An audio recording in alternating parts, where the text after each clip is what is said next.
Hey guys, what's going on? FYMapon here, and welcome back to Pathfinder Wrath of the Righteous. Since we last left off, if I do recall correctly, we have managed to achieve true lichdom, which basically means that we use our charisma instead of our fortitude, or rather our constitution for fortitude rolls, and we became uber powerful because we were very charismatic. For this stream, what we're going to be doing is we're going to see if we can help Finnean reach his full potential, if possible. We are then going to see around exploring the map, seeing what we can find, and depending how lucky we are, we might be able to unveil the... what I would like to call the... I've forgotten what it's called, but I do know it is the prison where the Herald is. Or at least that's going to be the plan. But I digress. Without further ado, let's get into things and see what happens. Because we've got quite a bit to do. Now, if we do the thing with Finnean, we are going to be effectively doing the one thing that's going to get us a lot of power, but I guess it really depends on what we do. But I digress. We're going to unlock his true potential today, or at least we're going to try to. Regardless, all the same, we do have new mythic powers, and because of our actions, we are probably going to be a full-on skeleton, because we've reached the mythic point where that is going to be viable. Oh, we have not used this, but we are going to use it. The Elixir of Inconceivable Transmutation of body and soul, and also mind. Basically, it just gives you a +2 to all stats. So I'm going to give that to Skeletor naturally. And it's considered a inherent bonus, apparently. Unfortunately, it does not stack with the tomes, which sucks, but it could be worse. Either way,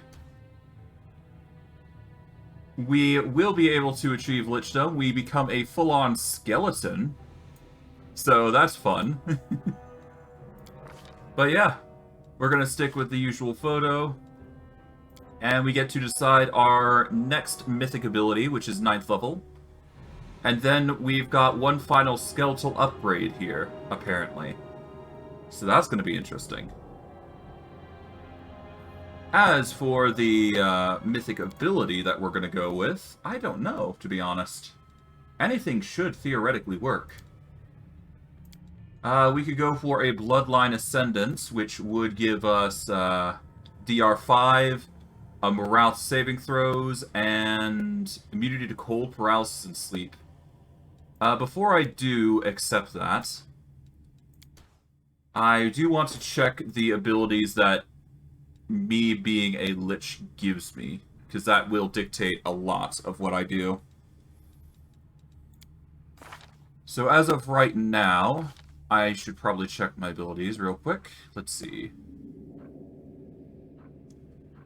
There is surprise spells, no. Through anything, no.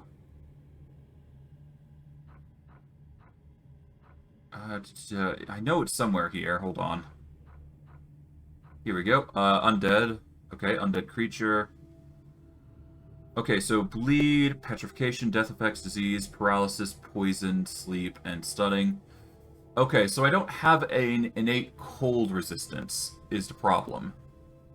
Aside from that, we're basically golden.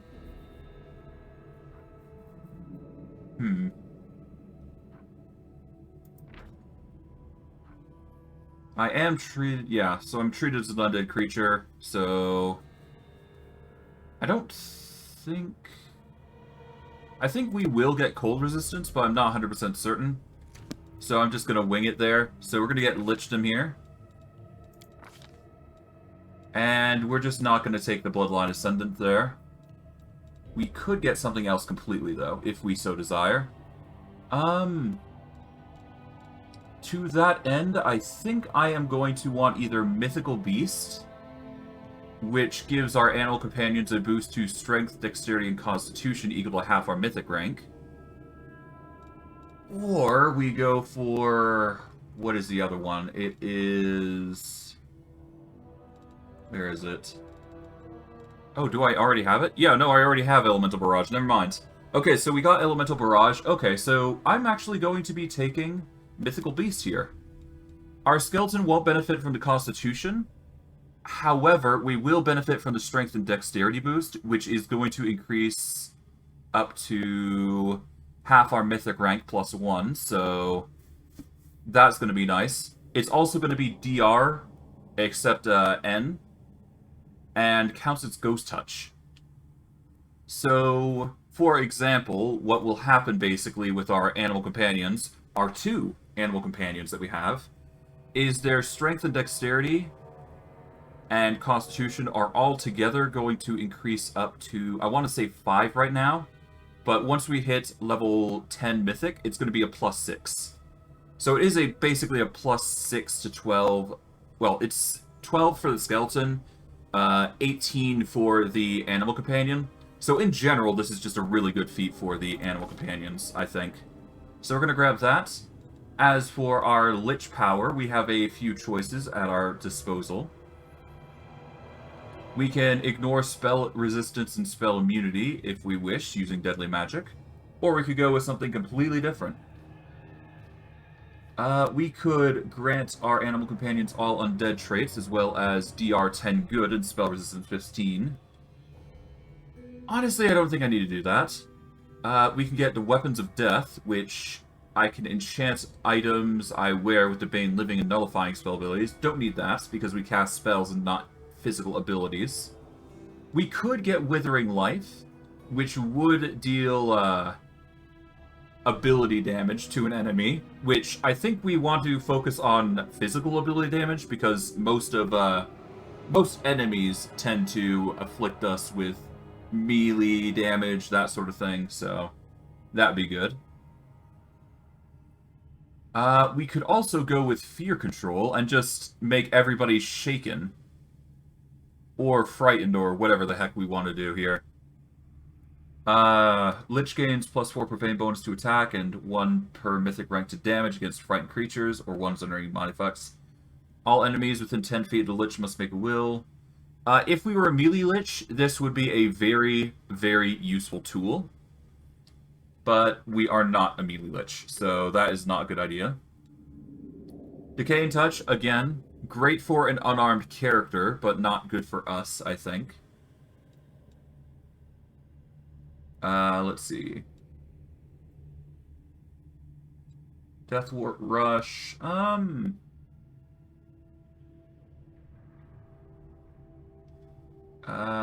nope. For up to 3 rounds per day. No, we don't want that. Indestructible Bones is a very good defensive ability, but we're not going into melee long enough to actually warrant using Indestructible Bones. Magic Devour. We're not devouring magic, period, I don't think. And honestly, we're fine. Alright, whenever Lich activates ability, okay, we don't use Kinetic Blasts or Alchemist Bombs as a Lich, so ignore that. Undead Mount's pretty useless. With their Weapons of Death, We're going to go with Withering Life. Whenever a living creature takes damage from a spell cast by a Lich, they're going to take a Strength, Dexterity, and Constitution damage, or an Intelligence, Wisdom, and Charisma damage. We are going to go with this because we spam the ability Ray of Frost, essentially. And this is going to reduce their stats by 1 every connecting hit we get. Stacked on top of what the Rogue does, which is reduce stats by 2 every weapon strike. Never mind Constitution. This is just a stacking debuff that we're going to be adding. We are going to focus into the physical, though, given the circumstances. Alright. But other than that, we've got a bunch of stuff that we can choose from.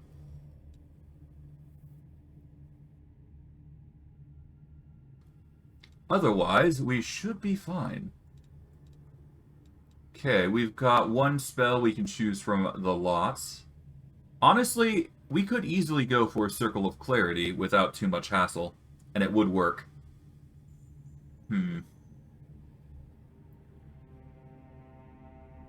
Alright, Circle of Clarity. That is a specific target area, so that's not that great. We could go Invisibility Mask, but it's not that amazing, because it's only normal invisibility, not greater invisibility. Legendary Proportions would always be permanent regardless what we do. We're looking for one round of level abilities that are going to deal, that are going to help us. Walk Through Space could work here, because we could activate that and just constantly teleport around at our leisure. You know what? Walk Through Space would be a very good addition to our spell list. As for 9th level, we got a few choices here. I think Icy Prison Mast is the best of the choices, comparatively, because it will target most, if not everybody here. There is Winds of Vengeance. We don't need Winds of Vengeance with a ranged character, so we're going to ignore that. I will be selecting Icy Prison Mass, because it is an evocation spell, and that is our strongest of the lot. We don't need Heroic Might. We don't need... Well, I guess we could use Foresight, but there's no real need to. Out of everything, I think the biggest thing we should go for is Energy Drain. Because that would negatively impact every enemy we fight from henceforth. Tsunami, not really. Howard Kill, tempting but not required.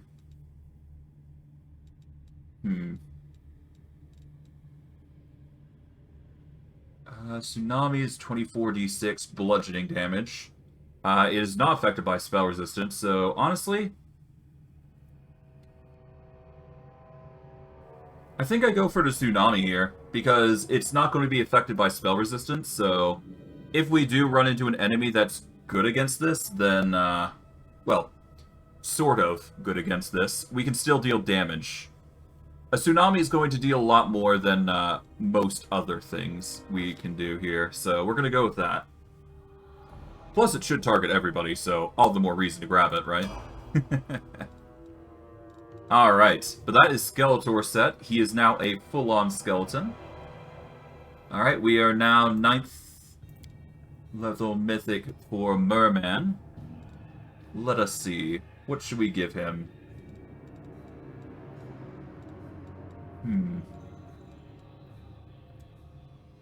An impossible domain would be tempting, but not required. I think we're going to go with Leading Strike, personally, because that would only increase the damage that we're doing, because every time we hit, we're going to deal additional divine damage, which the more we stack that on, the better, obviously. But yeah, we're going to go with Leading Strike here, because we are quite beefy currently. We're going to go with Beastman here. He's already got Leading Strike, so that's fine. We could go Elemental Barrage, if we wanted to.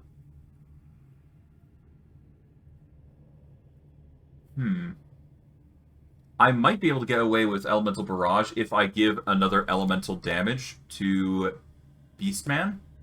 So I should probably grab this, shouldn't I?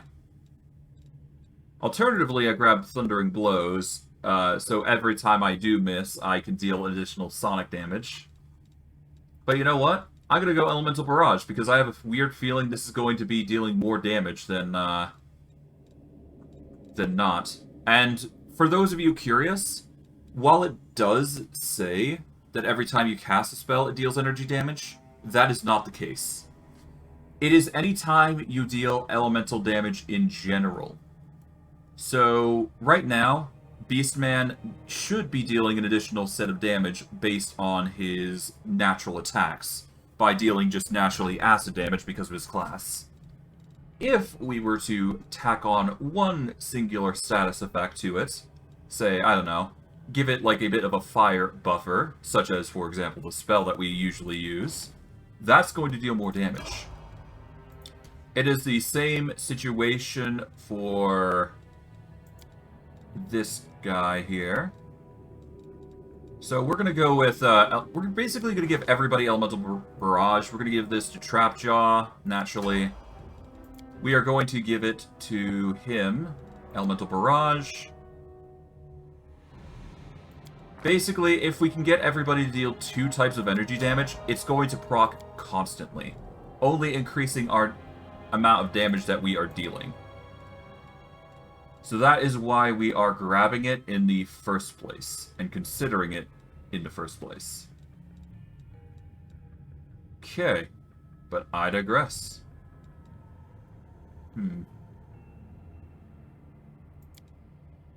Apparently we can get a Witch Wandering Hex, but whatever. Don't need it. Let's see.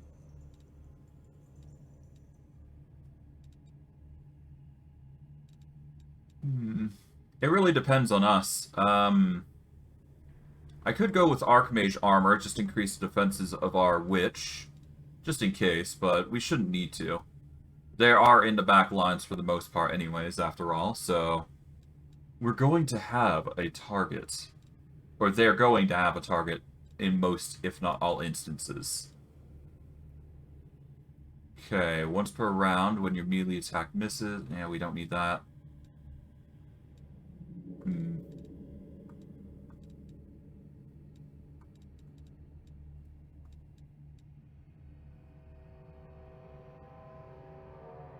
Okay, we don't need that. Elemental Barrage. I guess, honestly, Elemental Barrage is the best course here.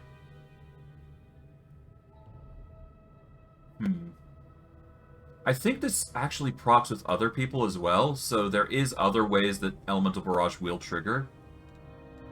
So I guess Elemental Barrage here might be the best. Yeah, we're just gonna give everybody Elemental Barrage, bugger it. If this was a bad choice, well, I guess I'll hear it from the comment section, but hey, this is a decision we've made, ultimately. Alright, now we just need to find CR. Because we've got some tasks to do now. For now, though, let us take the time to gather everything. Because we got a job to do. Okay, well, we'll clear up the bloodlusting skeletons at least. Goodness knows we need to. Alright. And of course we gotta punish the evildoers that dare step upon our throne and try and take away what is rightfully ours.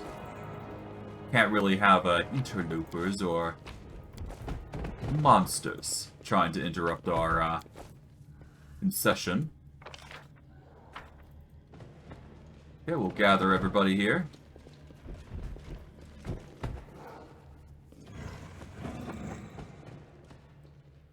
And I guess we will dip from here to the upstairs. Because that is just how we do.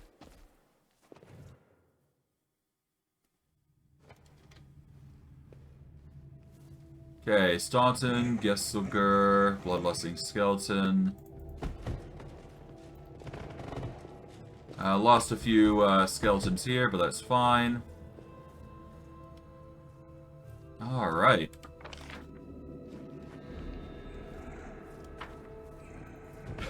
We're definitely going to have to find CR, though. That's for sure.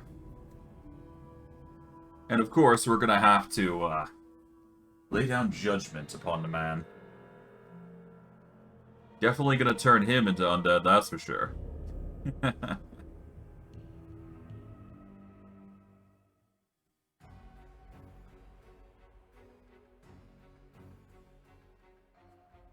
Alright.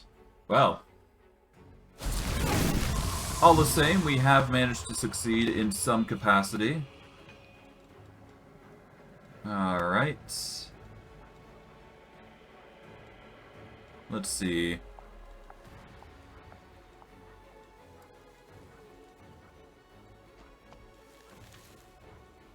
Okay, well, we've done what we can. Alright, let's go and Yeah, I mean, look at us. We're full-on skeleton, I guess. I'm quite happy with this as a result. Quite satisfied as a whole. I could probably recorrect Loremaster, but all in due time, I guess. All in due time. We still got some items that we will need to organize at a later date. But hey, that's just how it goes.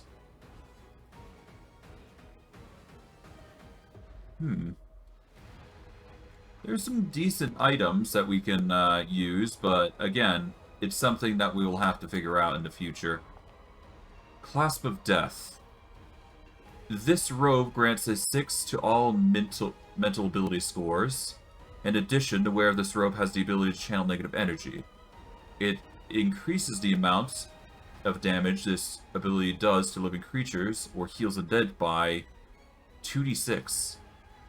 So if I'm willing to sacrifice the Robe of Seven Sins, which increases the DC of all my spells by 1, and the cast level by 3, I will be able to use this. Of course, I will be able to take off the Broken Trickster at that point and be able to put something else on. So it's not like it's a bad thing that I do this. Besides, I bypass most spells anyway, so it's not a bad thing. You know what? Let's do it. We are going to replace the robes there. There we go. It's going to conflict with something for now. Apparently it's conflicting with Haramaki, which it shouldn't. But we just need to take off the Broken Trickster and the Headband of the Subjugator, I do believe. Because this all improves all mentals. The alternative is I go for the... Yeah, there's an alternative, such as the... Where is it? It's those robes that... Yeah, the Robes of False Death. They grant immunity to critical hits, but I suffer a -6 to con. Which is nothing to me, actually. I don't need the Robe of False Death, to be honest. I'm going to just replace the goggles and head. We're going to go type in descending order. Goggles of Piercing Gaze are going to replace those. We are going to get another headband of sorts. Headband of Wise Negotiator would be an alternative, but not a required one. Let us see. Phylactery of Negative Channel or Energy would be a decent choice, because it would increase our channel energy to an additional 2d6, which would make it a 4d6 bonus. I do believe we could also increase it even further as well, if need be. Would it work? Yes, it would. It would counteract,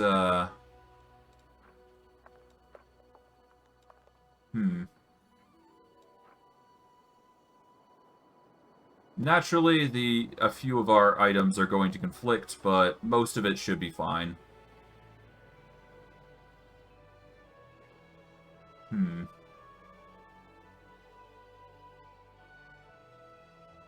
What does a demon graph do anyways? Real quick. There's a lot of stuff that is probably going to conflict with me, I must admit. Ah well. At least most of our mentals are going to be really strong at this point. Okay, Ring of Boar. Yeah, we're mostly good on those. Let's see. Our Phylactery. This item grants the wearer Deadly Magic ability. If the wearer already has Deadly Magic, it grants them 2 additional uses.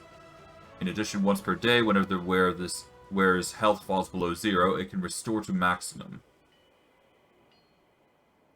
Okay, so if I ever do perish, well, there you go. I'm gonna have to get rid of Stormlord's Resolve, but considering it's basically a save or die, well, no, not even a save or die, it's basically I don't die if I have it equipped. I'm good. Okay, so let's see. Do we need it? I don't think we need the Ring of Boreal Might or the Red Salamander anymore. Not for Skeletor anyways, so... Let us see what other rings we can go with. We haven't got much in the way of rings, but we do have rings of evasion, guiding star, etc., etc.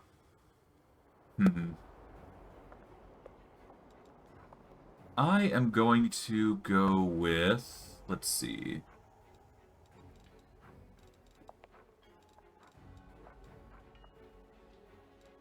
I don't know.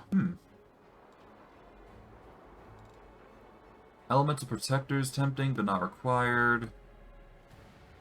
Planar Navigator. If we use Summon abilities, it's going to make us more powerful. Don't need that. Ring of Deadly Swings is good if we are using throwing axes, darts, or javelins. Honestly, let's get a Ring of Evasion here. There we go. And let's see, Ring of Guiding Star increases our initiative. Or we could go with the Ring of Luck, which increases our boost to saves. Which might actually be a decent change. Alternatively, we've got things like Ring of Sacred Touch. Whenever they're aware of this ring lands any touch attack against the enemy, it deals an additional d6 of holy damage. Okay, so it's basically an additional d6 if we want to go that route, because more damage is always nice. I think we go for the more damage option, to be honest. We no longer need the Belt of the Venerated Champion, so we can easily go for the Assailant's Belt here. Which, anytime we confirm a crit, for the next 3 rounds we get a +2 to attack and damage, which is nice. We could also go for something completely different, if so desired. Windfall increases attack rolls and all saving throws, so we could actually... Oh, wait, Red Salamander. Yeah, we need Ring of Evasion here. There we go. Okay. Our boots are fine, obviously.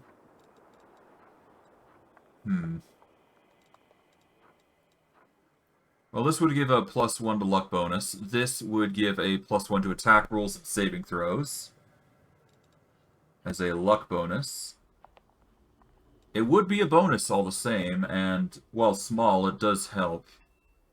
But do I really want that? I could just go for a boost to dexterity if I really wanted to, even though I do have an enchantment bonus already for it. The Assailant Belt would basically be pretty useless in that case. I don't need to belt Demonic Shadow, and it's not like I'm going to be using the Thunderous Charging anytime soon. Yeah, let's go for Windfall. Yeah, let's go increase our, let's go increase that by a significant sum. Alright, Skeletor is doing really well with the, abilities now. We're keeping the Stern Hand, obviously. Because we use spells that are going to help it. Okay, whenever the wearer of these gloves lands a sneak attack against an enemy becomes vulnerable to fire. Okay, for 1 round and suffers additional 2d6 fire damage. Okay, whenever the enemy who's been hit by wearer at least once takes fire damage. Okay. Okay, so, Triclops, you're dealing natural attacks normally, but are you doing any special effects? I think you are.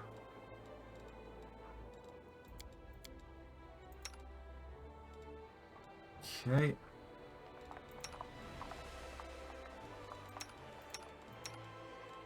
We are going to give the special boots to Freest Rain over to Triclops here. There we go. Okay, Spirit Trackers, no.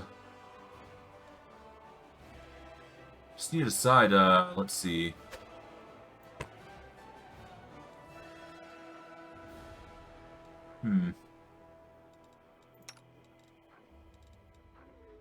Okay, this is an Adamantine Glaive. Yeah, we've already decided that Soul Shear is a really powerful ability.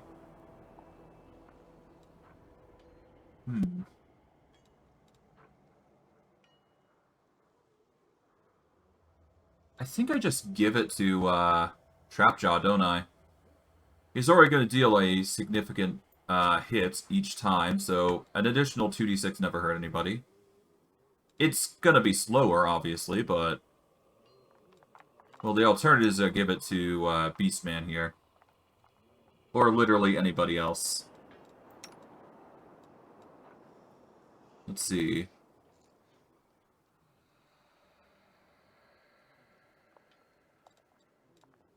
Yeah, no, I guess we give it to Trapjaw. He's going to be dealing the high-octane damage after all, so might as well leave it with him. Now, is there anything else I'm forgetting? We might need to rearm the skeleton. Well, maybe not the skeleton, but we do need to rearm Bismuth now. Because he is no longer in his full form right now. But this should be the last level that I need to worry... Well, no. It's not the last level I need to worry about him. But, hey, we're doing our best. Okay, that will help him with the mentality regarding the thing he's got currently. Who do we go with?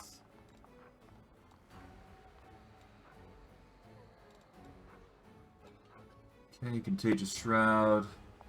No.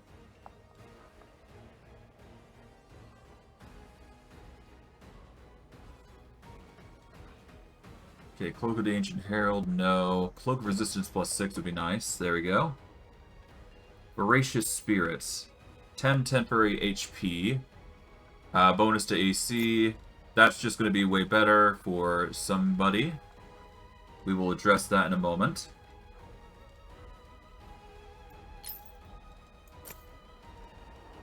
Alright, we're definitely giving him the Neandrian League collar, because he's already going to get a +4 because of the Headband of Wise Negotiator. Alright, glove-wise, honestly, we probably could, yeah, we give him those. Now, bracers. I guess bracers of the Eldritch Scholar are the go-to. And we can give him a chest piece, but I don't think anything's going to wear for him, so we'll leave that be. Alright, Skeleton. Let's see, what do you got?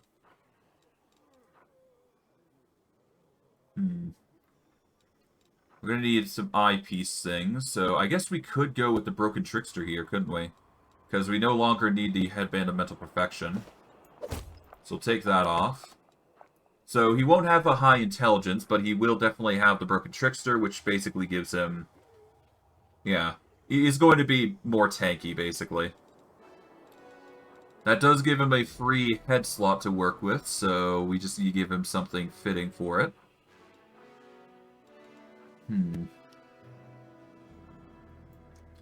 Okay, whenever the wearer of this... Okay, they suffer bleed damage to eco. Okay, so that's really good. Helm of Static Discharge is tempting, but not required. I'm going to give him the Helm of Weakening Torture there. There we go. As for boots, there's only the Spirit Trackers, which is not good enough. We could go for Gloves of Dueling here.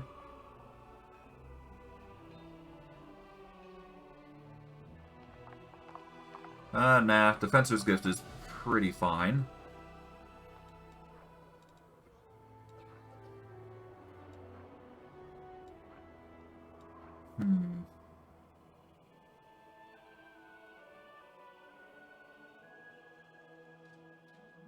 We don't need this, but we will give the other ring. I do have a ring that we will want to give to somebody else.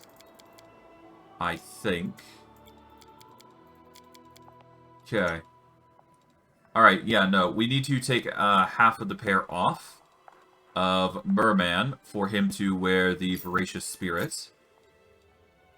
Beastman currently has the half of the pair here. I think we give these to actually the animal companions, because they kind of need it more than us, I think.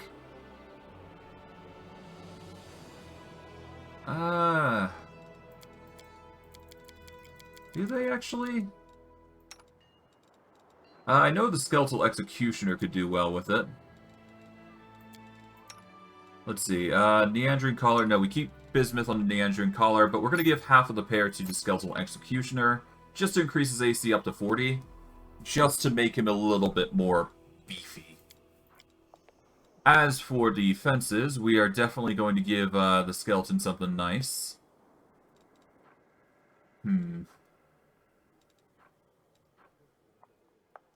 I do believe the Skeleton is already immune to critical hits, so we don't need to worry about that.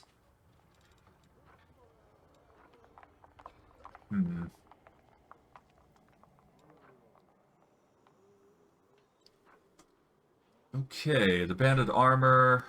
Whenever you're attacked in melee while being prone, stunned, or staggered, they need to make a reflex or suffer the same condition for 2 rounds.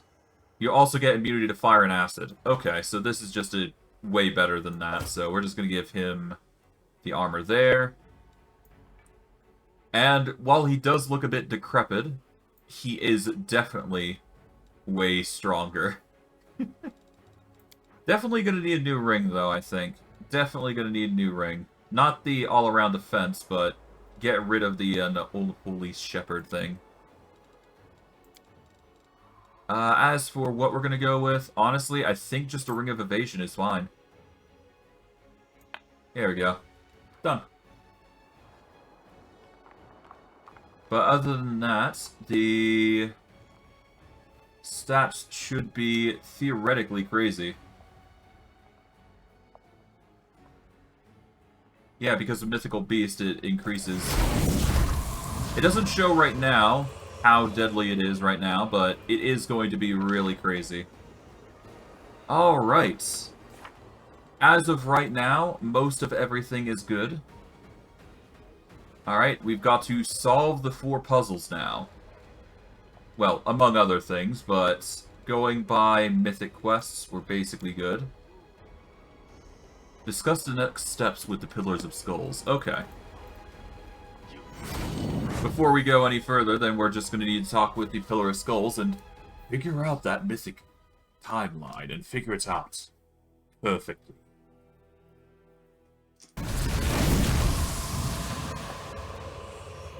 Alright. The Pillar of Skulls greet you, the head whispering in unison. Greetings, Master.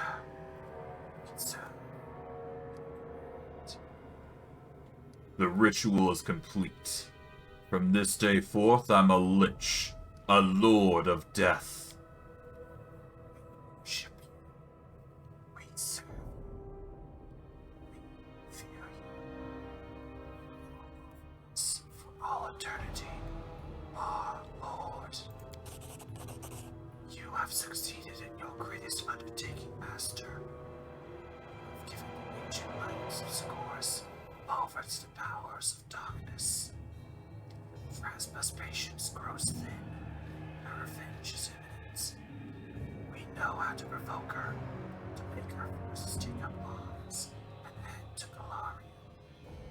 Be advised, Master, that you declare these lands to the Maid of Death.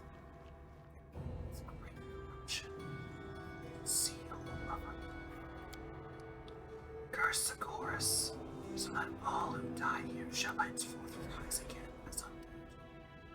If you will it, we shall begin our preparations for the ritual that will enhance your overwhelming power to spread your magic all the way from the lake of mists and veils to the halls of Berghazen. Upon creating a new abode from the dead, become equal to its lords of death in history, and the Lady of Graves will have no choice but to accept your challenge. Just say the word, and we shall begin preparing the ritual. Very well. We serve. Onward! I have my goal now. We are going to definitely research that and definitely make waves in the area, so that's going to be fun. But yeah, we're going to have quite the experience. Okay, so we're basically going to research a death curse and put it onto the lands of Scorus and bring about The Great Undead Reckoning. Death is no longer an issue. An undead advisor of the Lord Death is authorized from the ziggurat to give reports and provide counsel. Mysterious poison and stage play. Alright, before we handle those, we are going to start with development. Alright, development's got outpost order, and then we got Death's Domain. The last act of desecration of the world order must attract Pharasma's attention. An evil necromantic ritual will be conducted by the commander's servants, and a seal of death will be put upon the land of Chorus. Any soul dying there will not end up in the court of the Lady of Graves, but rise as a formidable undead. We're doing that. No hesitation, we're doing it. Several soldiers returned from the battlefield poisoned. The alchemists claim that their bodies contain a unique poison. It must be extracted along with the blood, because the poison will be ruined after the person's death. The healers, however, are asking the commander to give the victims a chance to be saved. We can either extract the poison, we could treat the soldiers, or we could turn the warriors into poisonous undead. If we extract the poison, all generals gain a +1 to level and the poison ability, but the morale of the Crusaders becomes is reduced by 20. So basically all units would gain a poison effect, dealing additional power times power plus 5d6 physical damage, and applying a -1 constitution. We could treat the soldiers, or we go with the actually decent option, and we go with Unlock Poisonous Decree, which gives us all undead units, will give us the Poison Strike ability, which will make their attacks reduce the target strength by 2. So we got a choice. We can give everybody a poison ability. Oh, okay. Target all generals gain the +1 level to the poison ability. Okay, so we basically get a poison spell, I would say. Okay. Or we could go with the Undead Warriors. I'm going to go with the Undead Warriors because it fits the theme. The Necromancers will perform special rituals to raise the warriors as undead, turning them into walking vessels of the poison. Alright, let's go to a little cheeky one, stage play. Let's go see what the troupe has in store for us.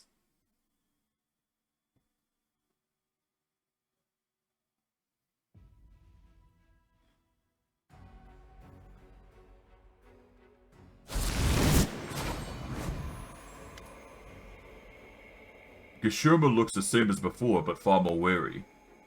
So it is true. The commander has returned from the dead. We've all heard all manner of rumors, but we did not know what to believe. So I came here myself to be sure it's true and not yet another trick of the demons. What's the news from Winter Sun? Winter Sun finally had peace. But I knew it would not last. The spirits were still angry with us. I feared the village was not prepared for an attack. So I revealed the truth to the warriors and taught them to see the truth with their hearts, not their eyes. Just as I see it. They were steadfast in enduring the ritual and kept silent about what they knew. When disaster struck and hordes of demons attacked, these fighters rallied to defend the village, blindfolded, fighting in the dark. What will you do now? We will remain here, in the lands of our ancestors, free. Our wounds will gradually heal, and our souls will find comfort. Of course, this was just another storm and a string of disasters. For now, we will leave Wintersun. We shall hide in the forests and wander the mountains' trails, known to us since the days of old. We will wait for your victory, and then we will restore Socorus as we remember it. Farewell, Gesurma. Farewell, Commander. May the spirits watch over you, and remember, I will send warriors to help you in an hour of need, much as you helped us. Good. Student, the time has come to assert our supremacy over mortals once and for all. We have come to a long way and must not miss the moment when Galfrey is no longer powerful enough to hinder our efforts. It's time we rid ourselves of our main domestic enemies, the worshippers of Pharasma. You can end our cult in your dements once and for all. It is up for you to decide how to best handle her followers. Execute the priests, bribe and seduce their bishops. Expel the Pharasmites from your lands. Desecrate their holy sites. They are not bad choices when it comes to grabbing your enemies by the throat and silencing them. Why is it necessary to destroy Pharasma's followers? The Lady of Graves hates Urgathoa. Pharasma's servants believe it their sacred duty to destroy the undead. Pharasma does not tolerate any perversion of the established order of life and death, and her unseen presence in Dresden and its surroundings remain in danger to you, student. What exactly can we do about the Church of Pharasma? The shortest path is a massacre. Bloodshed will rid of us the most devout pharmacists, and the souls torn from the priests will make your undead servants even stronger. But there is also another option. Through coercion and deception, we could suborn key figures in the Pharasma's cult, infiltrate, and thus establish control over their entire church. Her priest's secret knowledge could be useful to us. If you simply wish to be rid of them, without undue effort, you can banish the Pharasmites from your realm and declare their temples and treasuries as property of the Crusade. There will surely be something valuable in their libraries and storerooms. Won't the believers of Pharasma rebel against me? That is possible. The rabble loves Pharasma. She is worshipped by illiterate peasants, midwives, and those mourning loved ones. Dresden has no shortage of the latter, of course. But what difference does it make? If we strike first, there won't be anyone to rally the rabble against into a mob to resist. Alright, so we get three choices. We can either go with the Pharasmian souls, we could go with animate dead ritual, or we can get a Pharasmic relic. For the souls, the undead get a devoured souls trait, which allows them to make an additional action 33% of the time. Alternatively, we go with Pharasmian obedience, which allows the animate dead ability. And it summons a random undead unit of 3 times mythic rank creatures to the target army. Naturally, this is going to increase our undead stores way more, and it's slightly better than a 33% chance to get another action. And we got Pharasmian relics, which we can get the Cloak of Darkest Rites, ultimately. It's basically a Cloak of Resistance plus 5. It also enhances the Lich's Dark Rites ability, granting additional 2 DC, and 2 Profane bonus to AC to the Lich and his companions. So this would increase our DC of our spells, if we were to wear it. However, we already have a cloak that's way better, and it helps our companions. Well, it helps our skeleton, mainly. Which is way more important right now. We are going to go for the Pharasmian obedience. Let us suborn the most influential and zealous Pharasmites, and turn them into our servants. Let their church follow our will. He nods. It is wise to avoid open confrontation. Fanatics will be more biddable if our creed comes from the mouths of those whom they are accustomed to serving. This is all for now. I will return when I have something important for you, student.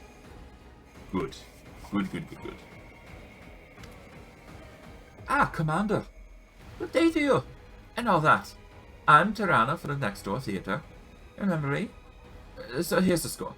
We've finished rehearsing, and we are ready to stage the world premiere of our play about your exploits.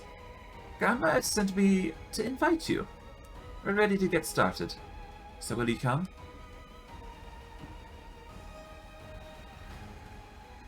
Wouldn't it bother you to perform before the ruler of the dead in his capital? Not really. We performed before all sorts of freaks. Ones you couldn't even imagine. Compared to them, your skeletons are almost a perfect audience. Great. Let's leave now. Why not? Let's see what you have cooked up. Not that morale's gonna be a big problem here, but hey, that's just undead for you.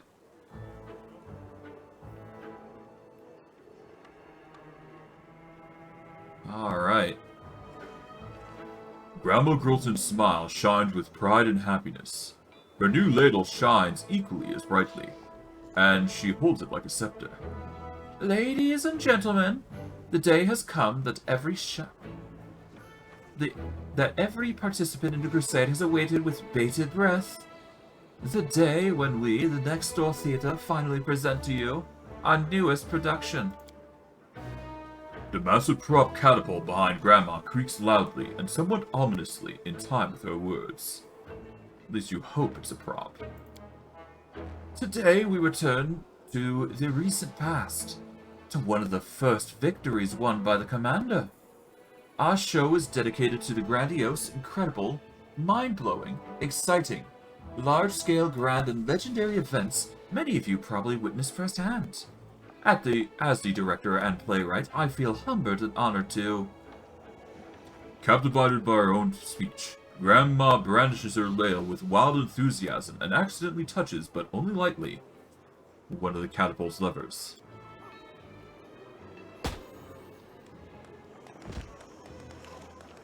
Oh, somebody passed out. You hear a theatrically loud whisper from the ranks of the actors. Does anyone remember what we used to load the catapults? I have a better question. What did the projectile hit? I see something that resembles a plume of smoke. In a place similar to the ones where we left the crates our props are in. I put my cherry pie in the catapult bucket to have a secret snack during the performance, and now it flew away. The last sentence is followed by a loud sob. Stop panicking! The show must go on, even if we're left without our costumes and props. If something does not go according to plan, improvise. Having whispered these instructions quite loudly to her crew, Grandma Grilton gives a beaming smile to the audience. Nothing more than a few fireworks to celebrate our premiere. And now we shall begin. Hurrah for the premiere! In the year 4715, in the area near Dresden, a figure appeared in front of the army awaiting his orders. It is their leader, Knight Commander Skeletor. My heart burns. Lambkin pauses, moving his lips quietly. Before inspiring his army with a stirring speech, the commander paused, preparing to say the most important words.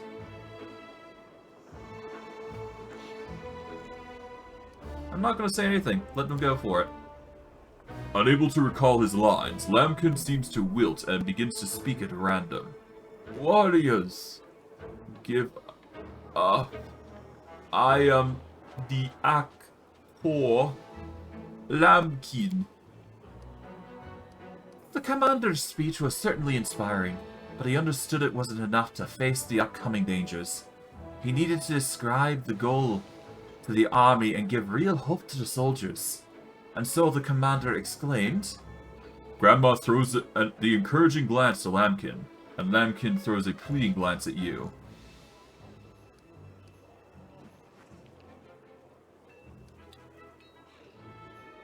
Like an arrow, we will fly to our goal. We rush to our goal with... Lambkin pauses to prepare the last few words the way others prepare for a race or a fight. Lightseed.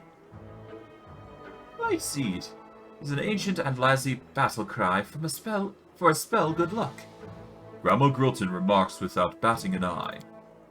Then with his army properly inspired, the commander explained the details of his grand strategic plan. As we know, the commander planned to outsmart their demons by infiltrating their ranks. For this, the commander prepared a very realistic and elaborate costume of a seductive succubus. Grandma cast a sad look in the direction where, presumably, a cart with the theater props is still in flames. And that's exactly what happened. The commander donned his costume of a provocatively seductive demoness to deceive the army. Unfortunately, as our show is intended for family viewing, we cannot show this. We must leave it to your imagination. And now that all of you have witnessed the most spectacular, dramatic, and impressive culmination of our play, let us return to reality for a moment. To welcome the person whom we are all gathered here to celebrate, the commander. After all, this is one of his earliest adventures. Right.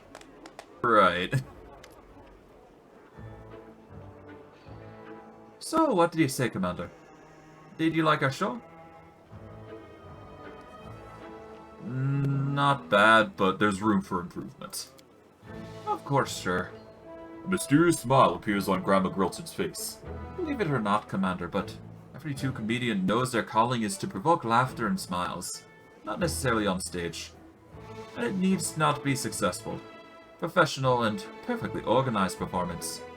Sometimes our art exceeds the limitations of the stage. And now, unfortunately, next time has come to say goodbye. We were with you almost from the first day. But now the show is over, and the next door theater troupe has other places to be and other places to perform. Well, kind of expected, but yeah. Oh well, that's just how it goes. Well, that was something. Alright, well, let us see. What do we got here? Alright. Right, we also got the Murky Grotto to look forward to. That's fun. Alright.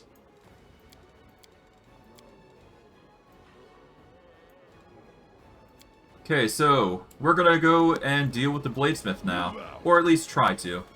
During this...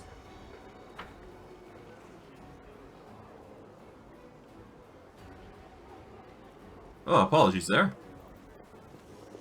Yes, we are going to deal with the Bladesmith now. And our goal is to potentially deal with him at some point. We'll try, but we'll have to see. Alright, but we're going to gather everybody. We don't need to bring Nino here for this, so we're just going to gather everybody we need. Not... because everybody's going to be with us, basically, but yeah. Alright. To that end, we have a special new ability, Animate Dead. We are going to go to, not the recruit section, but we are definitely going to go into the campaign moment. And I think we can go to Advanced Squadron 1 here, yep. And we can summon a random unit right here.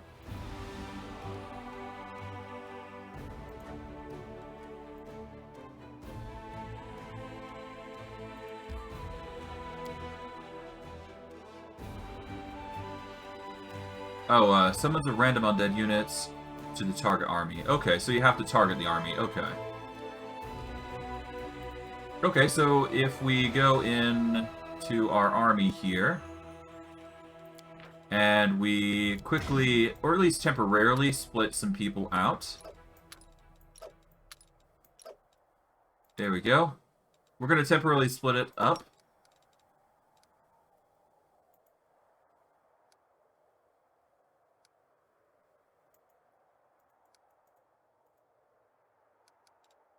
Okay.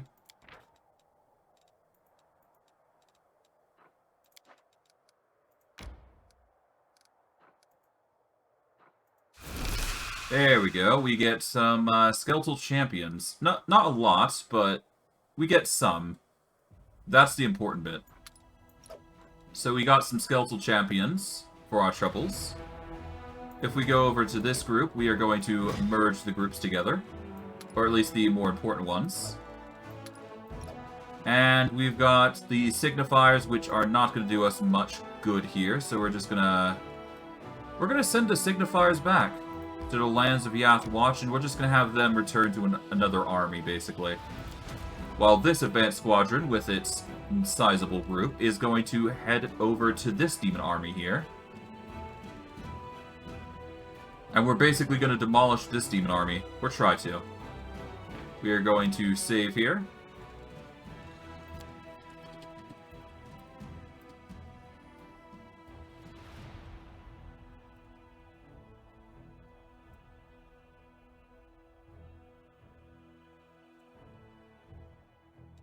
Okay, we'll save there. We are going to enervate this demon army. And we're going to make our way forward. It is time for violence. To engage. Alright, they're going to try some shenanigans, I assume. Oh, okay. Just casually destroy my entire army. Okay, that's not fun. Let's load. I might actually have to do two things here. One, deal a significant sum of damage to the army. So that way we don't have to worry too much about that. Or, yeah. Campaign here.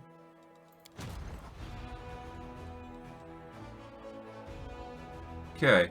All units in the target army take 18d6. There we go. Enervate. Okay, we are going to amplify resistance. Okay, we are then going to mark a tear these guys. There we go, reduce their morale. Now we engage with serious bravado. Now, what are you going to do? You are going to throw down boom. Okay, you're still dealing a ton of damage to me. That's not fun. Okay, we are going to activate Siphon Time then.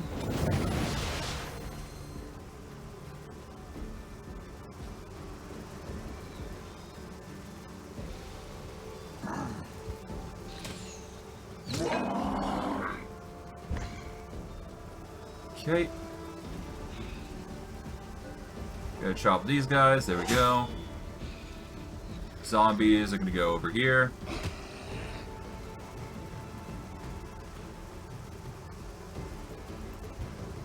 Pop. There we go.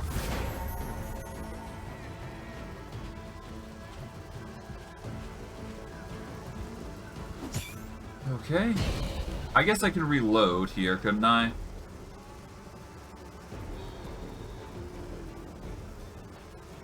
You know what? Let's actually load. Let's see if we can get the, let's see if we can fear the, majority of the group. Because the Baylords need to be feared, mainly. If we can get that, then it's gonna make our lives a whole lot easier. Alright, he's feared. Oh, no, wait, he's not. Okay. Come on, game. You can make him fear.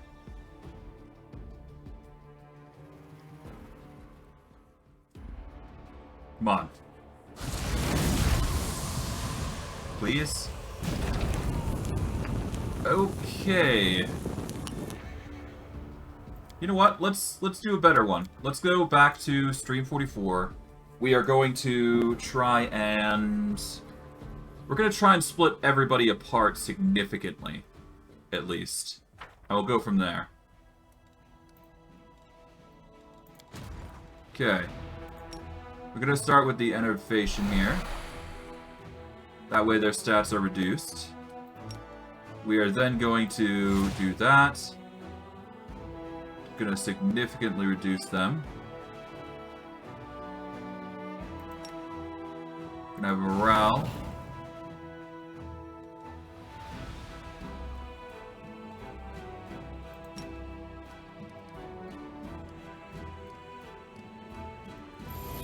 Okay, so what we're gonna do is gonna...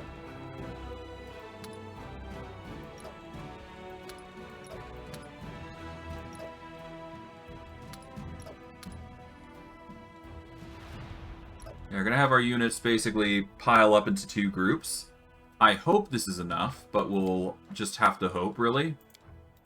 And we'll see how things fare if we do this. But who knows, right? We're just doing our best.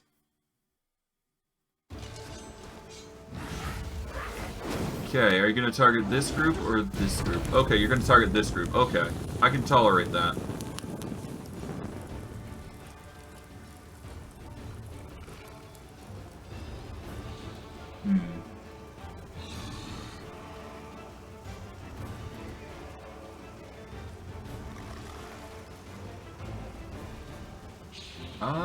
How do we want to do this?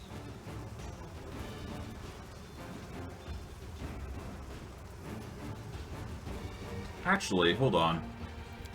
I think I know what I need to do. I just need to do it right. Because it seems like they're targeting the skeletons more than anything. Which is the biggest, you know, pile-up that they're trying to cause here. Which I think I can make work. Yeah, no, I think they're targeting the archers more than anything. So if we are to do this, we'll have to see. I have no idea if this is actually correct, but we'll see. But it's probably the archers that this man is targeting. We'll see. Okay, that's fear. Oh, no, they are actually targeting the groups there. Okay. But yeah, no, it's the archers that are taking the brunt of this assault here. And it's probably being targeted by the skeletons and zombies, mainly. Which is fine. We can make it work, so it's not that big a deal. Okay, we're going to deal with the Baylors here first. Going to deal with the Scaries here. There we go. Should be able to deal with most of the enemies here. Okay, zombies move here. Okay, we are gonna go with elemental weapon, and we're gonna give that to the skeletons. There we go. Gonna deal with the... not the spider swarm, but... I guess we could. No, we're gonna deal with the locust swarm here. Pop. Skeletons are gonna target the spider swarm here. Ow. Okay, zombies are gonna go back and deal with the locust swarm here. Ow.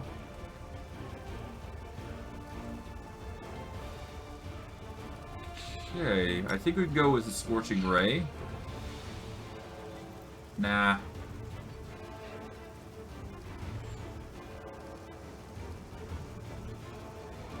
Let's just deal with the locust swarm first. And the the skeletons will deal with that. There we go. Done. There we go. We get all of our units back, I suppose. Yep. And yeah, we're good there. Had to plan a little bit, but that's just how it goes. The last demonic line of defense standing in the way of the crusade fell, lying ahead at threshold.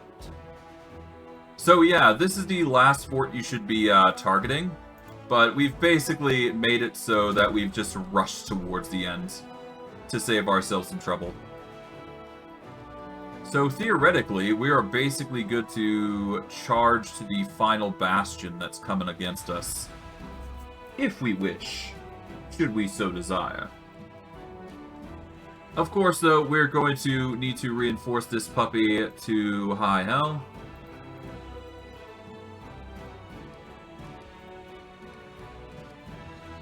But before that, we are going to march our forces over to start dealing with all this mess here. Gonna go to the Camp of the Mammoths. That's gonna be our next goal at the Advanced Squadron. Crusader Army 1 is gonna go back to here.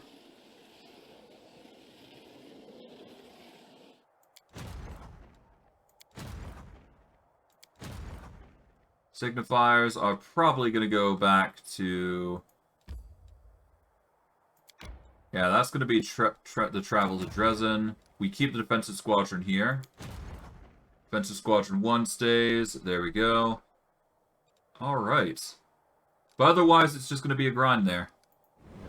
We'll go to the map here. We are going to go to the last barrier to build up a sizable fort. Okay, we are going to immediately go with the Citadel, because obviously we want this area to be blocked to high hell. We go with Inn, Supply Center as usual. And we are going to go with...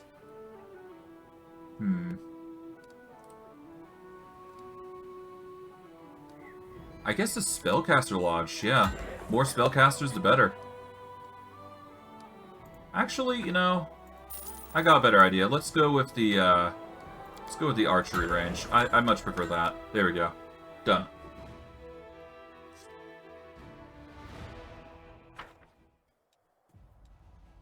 Okay, the Castle of Desires. We're going to want to build something there. So for the Castle Desires, we simply go with the usual. Supply Center in combo. Archery range as per usual. We don't need the Citadel here, but we are going to be using the Spellcaster Lodge now. And we're just going to slowly build up everything, as we do. Camp on the Ferries already sorted. Sinister Mansion we want to set up now, because obviously the more buildings we have, the better.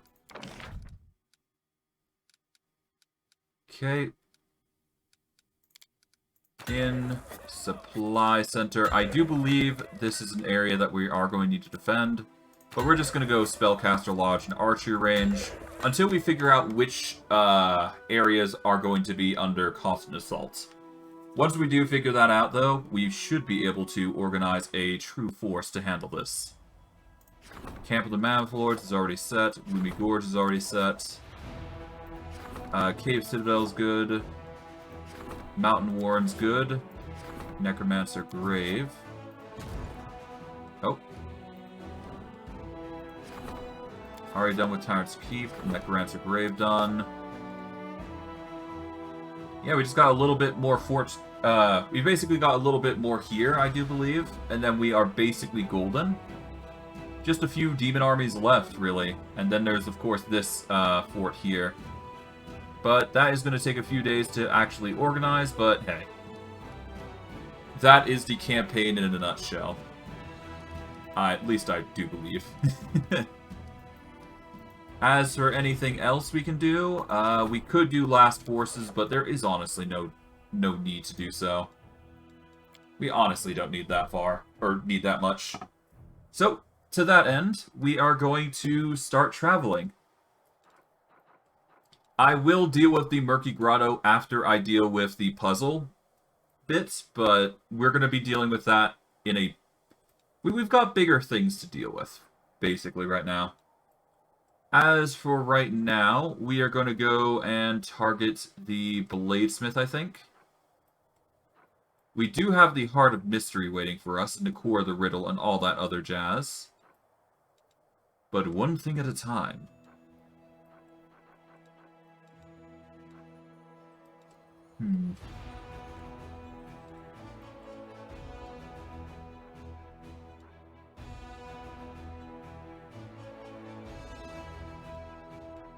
Alright, well, for now, let's go to the Bladesmith's workshop. That is going to be our focus right now. Going to take us 2 days and 4 hours to get to Bladesmith workshop. Okay. That's fine. Honestly, we might be able to teleport there before long. To that end, do I just want to teleport to land? Is there any reason to go anywhere else? That's a good question to start with. No, let's just go straight to the Bladesmith. Why not? I have no reason to not. Alright, stop before we move any further. There we go. Now we can continue, because we're now in position. Let's just evade enemies and keep going. There is no need to stop for anything. Besides, we get the party teleportation after this, so that's nice. And because I am technically undead, yeah.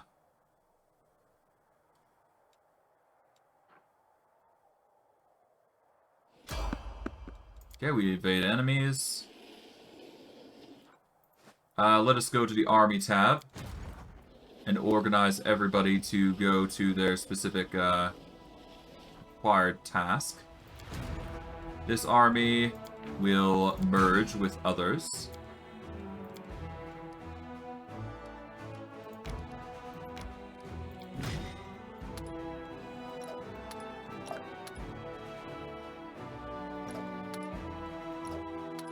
Okay, there we go.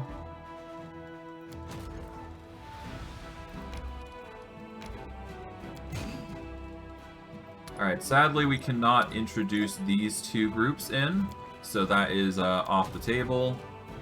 We can send the signifiers over though.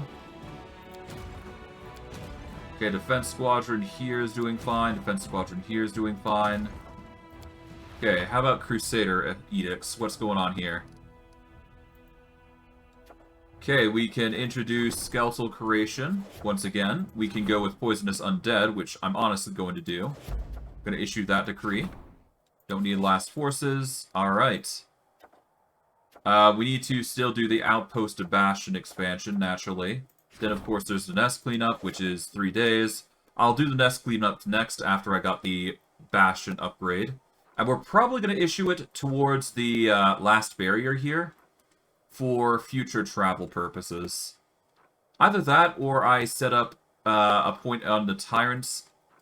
I set up a point on Tyrant's Keep, a point on Last Barrier, like I've said before, or I set up a point over in far into the distance over here, but I think it might be better if I just set up over on the Sinister Mansion outpost, but again, that's just a personal choice. Alright, evade enemies. Alright, the ritual of the death curse has been begun. We now do get recruits, so we're going to have some very hardened and powerful men now. So that's going to be fun. Okay, headhunters, paladins, and whatnot. Okay.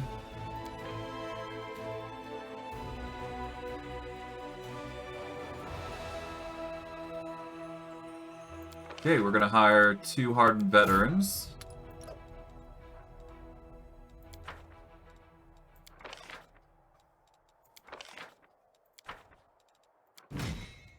Okay, we are going to issue 129 of these guys. We're going to issue 101 of these guys. 24 of these guys. Going to get some church guards here. We are going to get headhunter hires. Going to get paladins.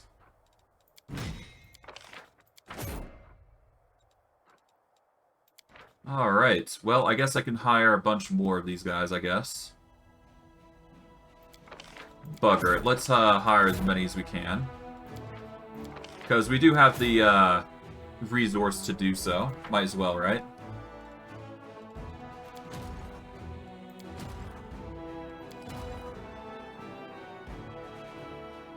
Okay, let's see. Upgrades. Death Domain. The Lady of Graves has been defiled. The last act of desecration of the world order must attract Pharasma's attention. It has been done.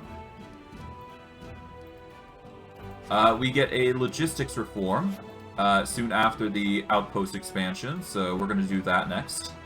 Before we do the upgrade there, okay, we will move all the way up to the Bladesmith.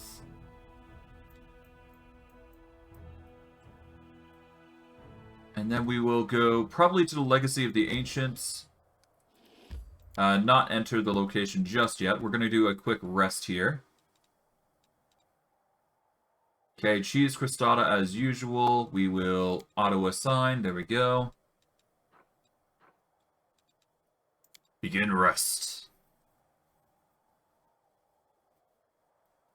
To that end, we get protective rituals, camouflage, we get the potion, cheese crostada off. Pretty nice, all the same. And now we go to the Bladesmith's workshop to see what we can find.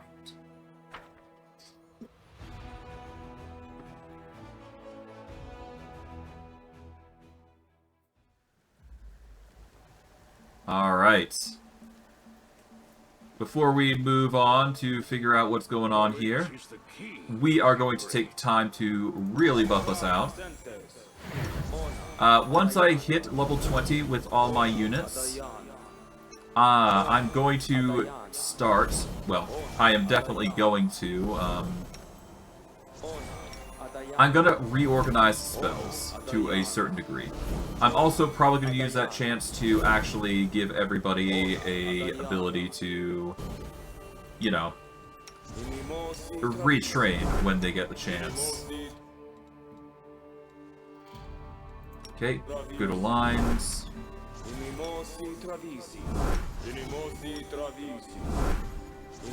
Alright.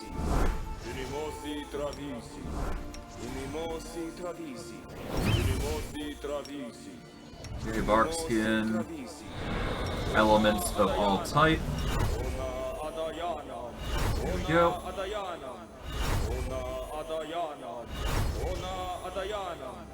Alright, Archon Aura. Magical Vestment Armor and Shield. Alright. Protection from all elements. For naturally the best course of action. Alright, Fire and Sonic. Okay, freedom movement is limited only to these two that need it, because Triclops and Triclops and not Beastman, this is Trapjaw. Yes, Trapjaw do not need it. Alright, let's give everybody else the natural life bubble buffers.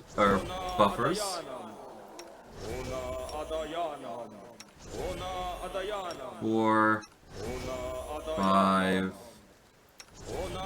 There we go.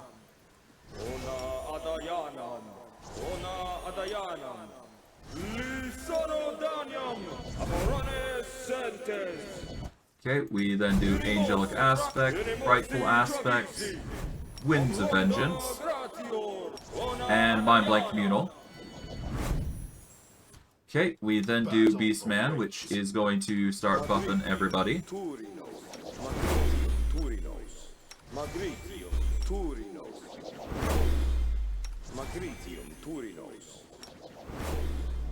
Alright, now I need to do this. And I'll do it for Skeletor just to be safe. Alright, bark skin for everybody. That is going in melee, anyways. Alright, Bismuth and Skeletal Executioner. Magic Fang Greater for the 3 that are actually going to go in. Okay, Triclops and Bismuth now. Okay, we go Animal Aspect Greater Gorilla. Feather Step Mass for everybody. Echolocation.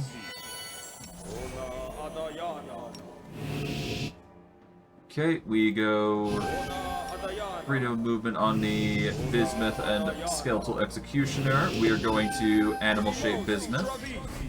Gonna give all the buffers here.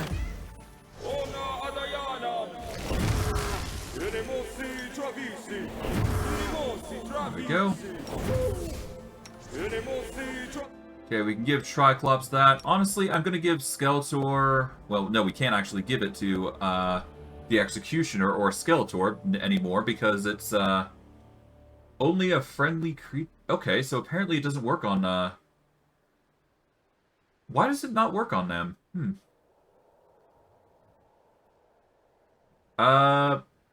Because of its connection. Oh, okay.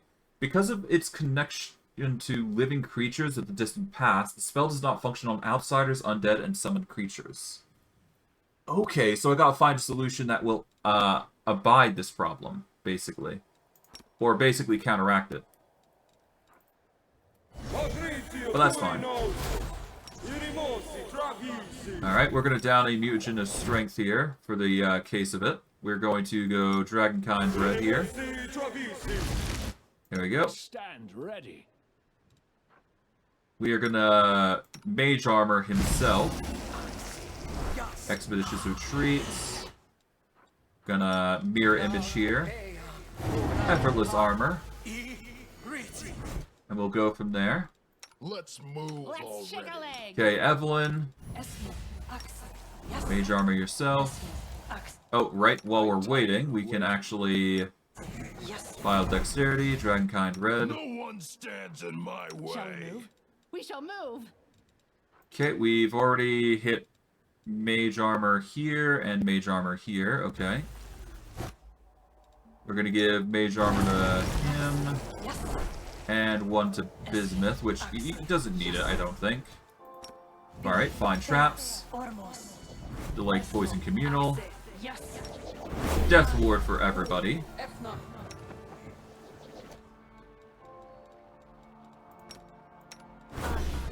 Okay.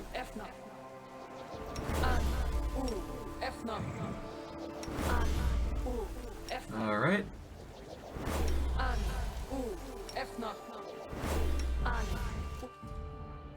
Oh, do I... That's actually a good question.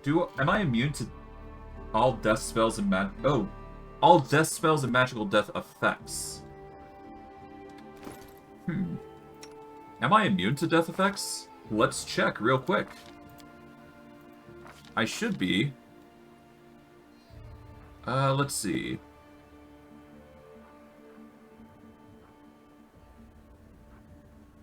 Alright, we don't need that, so, tainted, no. Undead creature, here we go. Immune to bleed, petrification, death effects. It doesn't count death spell effects, though, so we should probably get it just in case. This is called, well, this is mainly a precaution, basically. Okay, Bismuth. Everybody's going to receive the heroism. 3, 4, 5, 6, 7, and... Oh, wait. My mistake. There we go. And Executioner. Ice Body. Foresight. Alright, Heroic Invocation. Alright. And there we go. Fusion of Dexterity. I'm losing my temper. Alright, we get the Nightshade Crawler. We also get the Ravager Dragon, so we're going to keep that in control. Alright. Start buffing up everybody.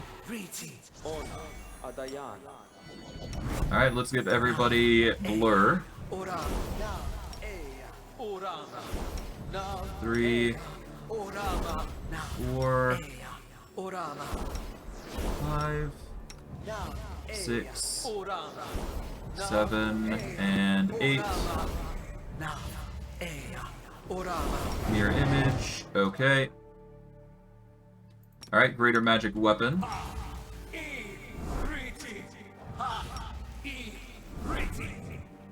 There we go. Protection from Arrows Communal. Vampiric Blade. Alright, we're going to start casting Deny Death on the melee users at least. I'm not too worried about our casters, per se. I just need it on people that are going to go into melee, so yeah. Alright, Thought Sense. Alright, Bone Shield. Alright, we're now going to use False Grace here. There we go. We got Blessing of Unlife. This is going to go on everybody who isn't undead. Because now I'm considered undead, I no longer need to worry about that.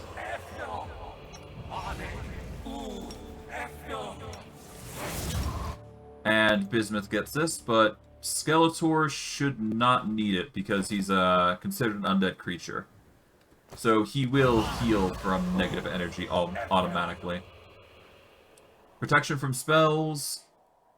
We shouldn't need that right now, so we're just going to go Sea Mantle here. We do have Deadly Magic for free, so we'll put that there, I guess, for now.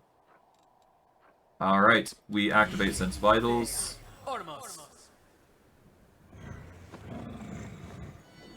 Okay, activate Haste. Sense Vitals will increase our sneak attack die, I do believe, by 5d6.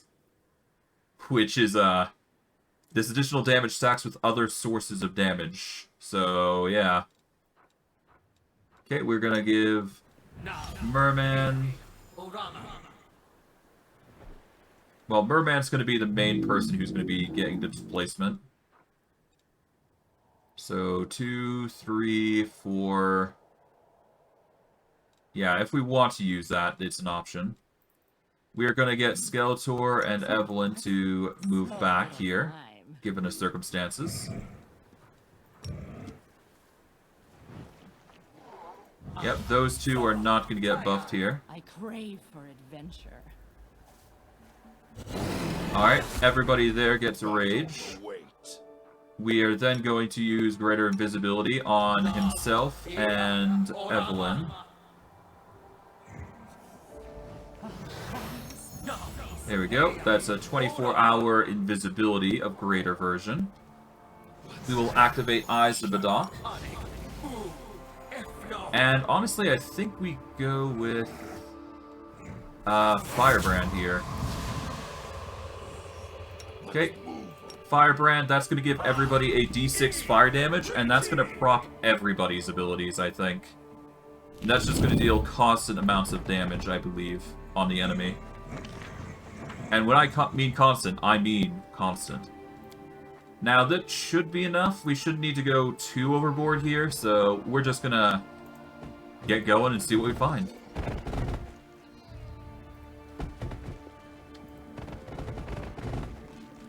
Okay, what's around here? Okay, there's actually nothing here. Okay, lovely. Into the house. Off we go. Alright.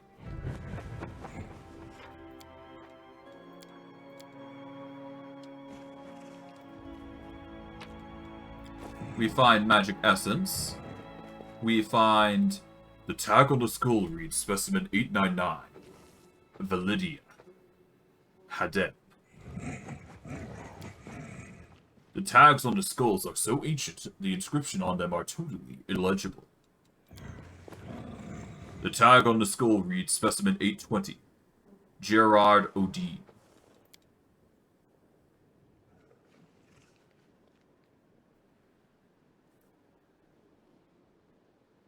The tag on the skull reads Finnean Disma.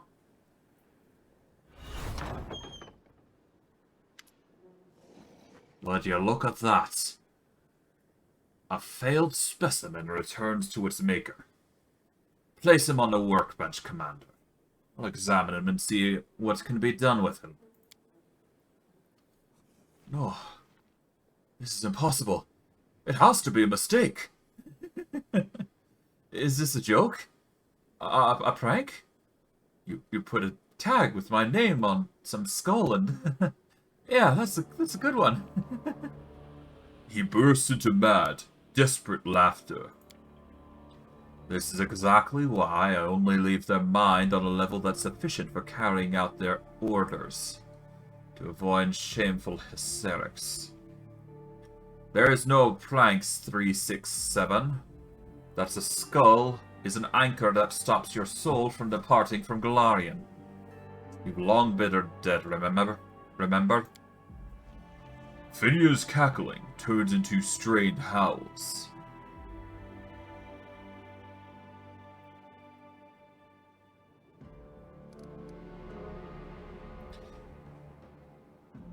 Finnean, snap out of it.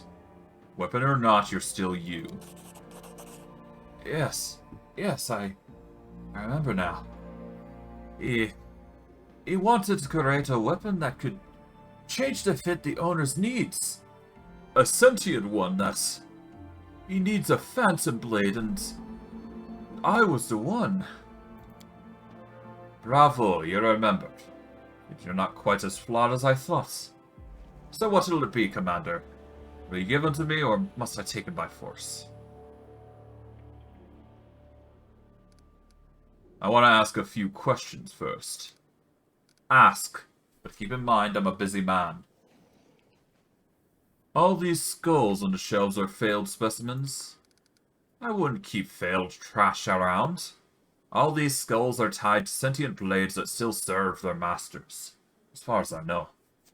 Otherwise, the skulls would have crumbled to dust. Who are you crafting these weapons for? Who are your masters? I serve the great craft of the weaponsmith. I serve the furnace and the bellows, the anvil and the crucible. I am the bladesmith, and I have no need for other titles. The demon overlords value me and my weapons, and I do accept orders from them at times, but I have no masters.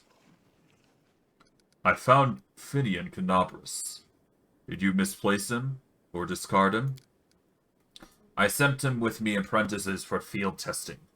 Unfortunately, the group never came back. Some crusader must have taken it and sold it. And yet the specimen has returned to me, as it was supposed to. Why make the weapon sentient? Why go to such lengths? Not just a sentient weapon that can take whatever shape its owner wills. Even Vexelia of Arushanira couldn't reach such heights. This is my triumph over her, and a triumph of weaponsmithing. A triumph? You have broken every law dictated by the world and conscience. You have enslaved my soul. Brainless fool. I gave you the highest reward the highest reward. I made you immortal. When my years catch up with me, I will subject myself to the same goddamn ritual. And I'll live forever. I've heard enough. Time to hand over the specimen, Commander. Fine. You take Finnean. Wait, please. If you have any respect for me, for what I was, free me. Please. Break my skull and let me go. If I'm not human anymore, then I shouldn't exist.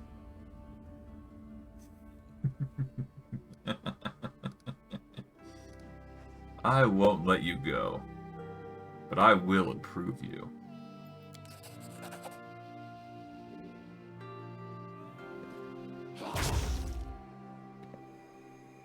You break the skull, and blue light begins to coalesce around it, drifting upward. You sense Finnean's soul preparing to escape the weapon, but you forbid it. Your power, the power of the Master of the Dead, holds Finnean's soul, erasing his personality, leaving nothing but sheer power that will bring you victory. No! Please, don't! Soon, Finnean's scream fades forever. Stop! You are ruining my creation! Let's strike from the shadows.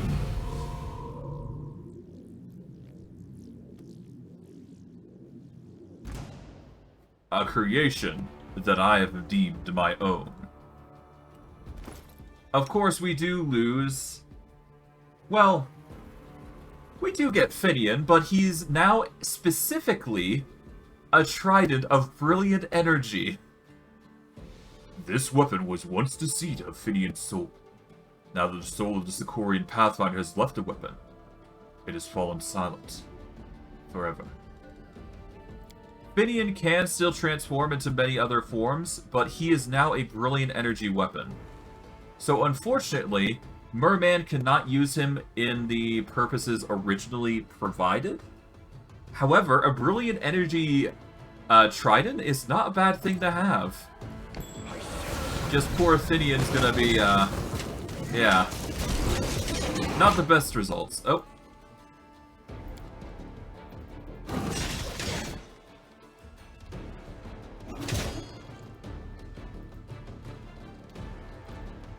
Okay. Alright. Okay, Executioner's getting mauled up pretty bad. Full plate's getting really nasty. Okay, we are going to do some negative energy antics here. We could actually channel... We're gonna heal undead here.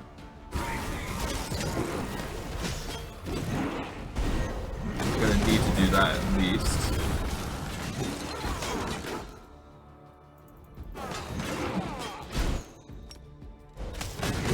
Okay, come on.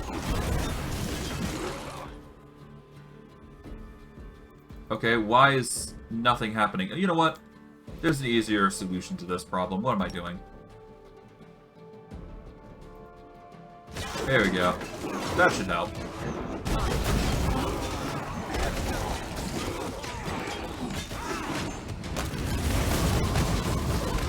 There we go. Everybody heals, gets a ton of negative energy triggered, but yeah. Embrace me. Alright, we're gonna save here. It is not the best ending out of the lot, but we did technically help Finnean, in a way. We have just unveiled his true potential in the worst way possible.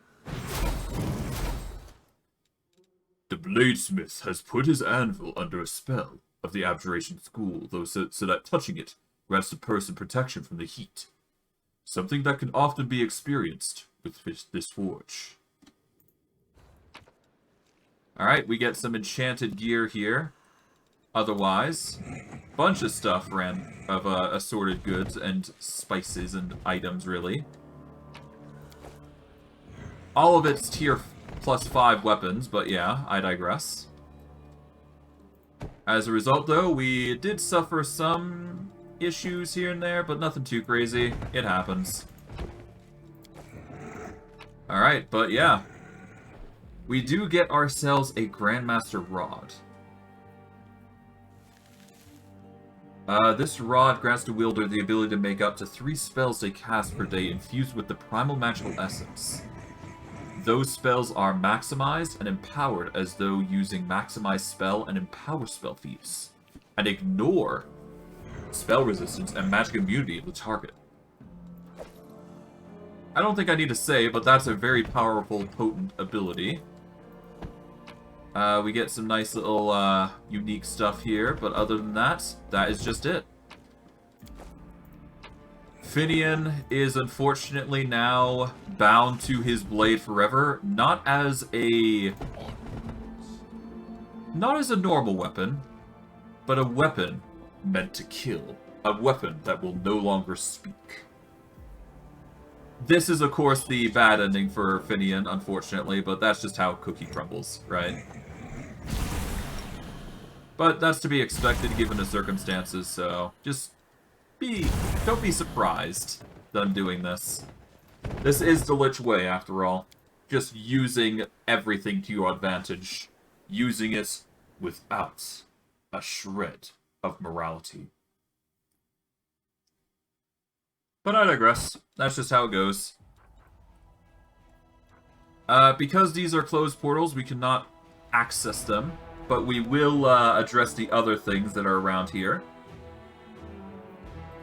So what we're probably going to do is we're going to go to the Laughing Caves. Then we're going to hit the final veil, I think. Or... no, we're probably going to hit the Laughing Caves, then the Bone Hills, then the final veil. And then we're going to see if we can't cross over to all these other shrines that are dotted about. We might get lucky and hit the ineluctable prison, if we're lucky, but we'll see. For now, though, let us check our armies here. Okay, everybody's moving swiftly. Okay, this army.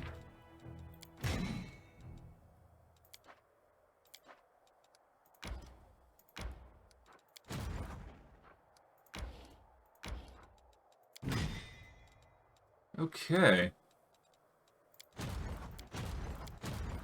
Okay, we'll get the Crusader army moving back. Here, there we go. Can't recruit any more because we've recruited all of them. Leave the defense squadron up to here. Should be fine. Gonna get a lot of troops now from here on. Okay. Well, I guess we go back to this, and we are gonna go and... I guess we make our way over to the Laughing Caves here. Yep. We'll evade the enemies.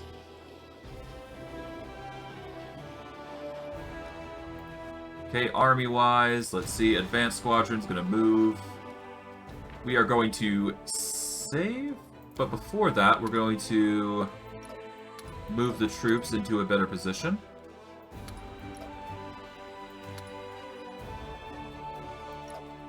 There we go.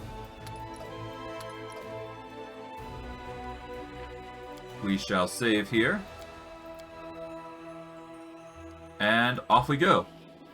To the demon army here. To destroy them. And then we'll go from there.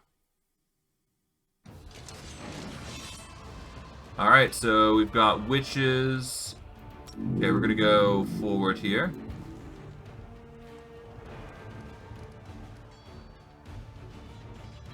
Okay, the barbarians are gonna be a problem, but not a big problem. We're gonna use haste here. Gonna start by dealing with the witches here. Okay, we will attack the Blood Ragers next. Alright, the barbarians come next. There we go.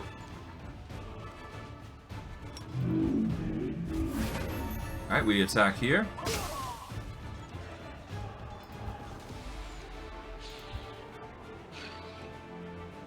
Alright, there we go. Nice. Cleared them really quickly. Not bad, not bad. Alright. From here... Well, I guess we get this, which is a Ring of Chaos. The soldiers have wiped out a gang of wild and bloodthirsty killers, descendants of Sicorians who'd bent their knees before demons. Their chief, a vicious witch, with bloodstained clothes, died clasping her most precious relic, a Ring of Chaos. Only chaotic characters can equip it, but it gives you continuous freedom of movement and a deflection bonus of tier 4. We don't need the deflection bonus, but it's still a interesting item to consider. Okay, we do not need spellcraft, but we could do with more defenses, I guess. Let's get defensive training here, or offensive training.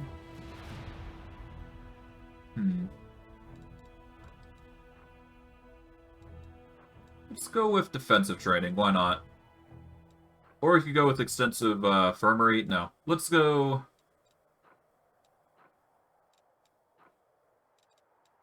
Yeah, let's go defensive training.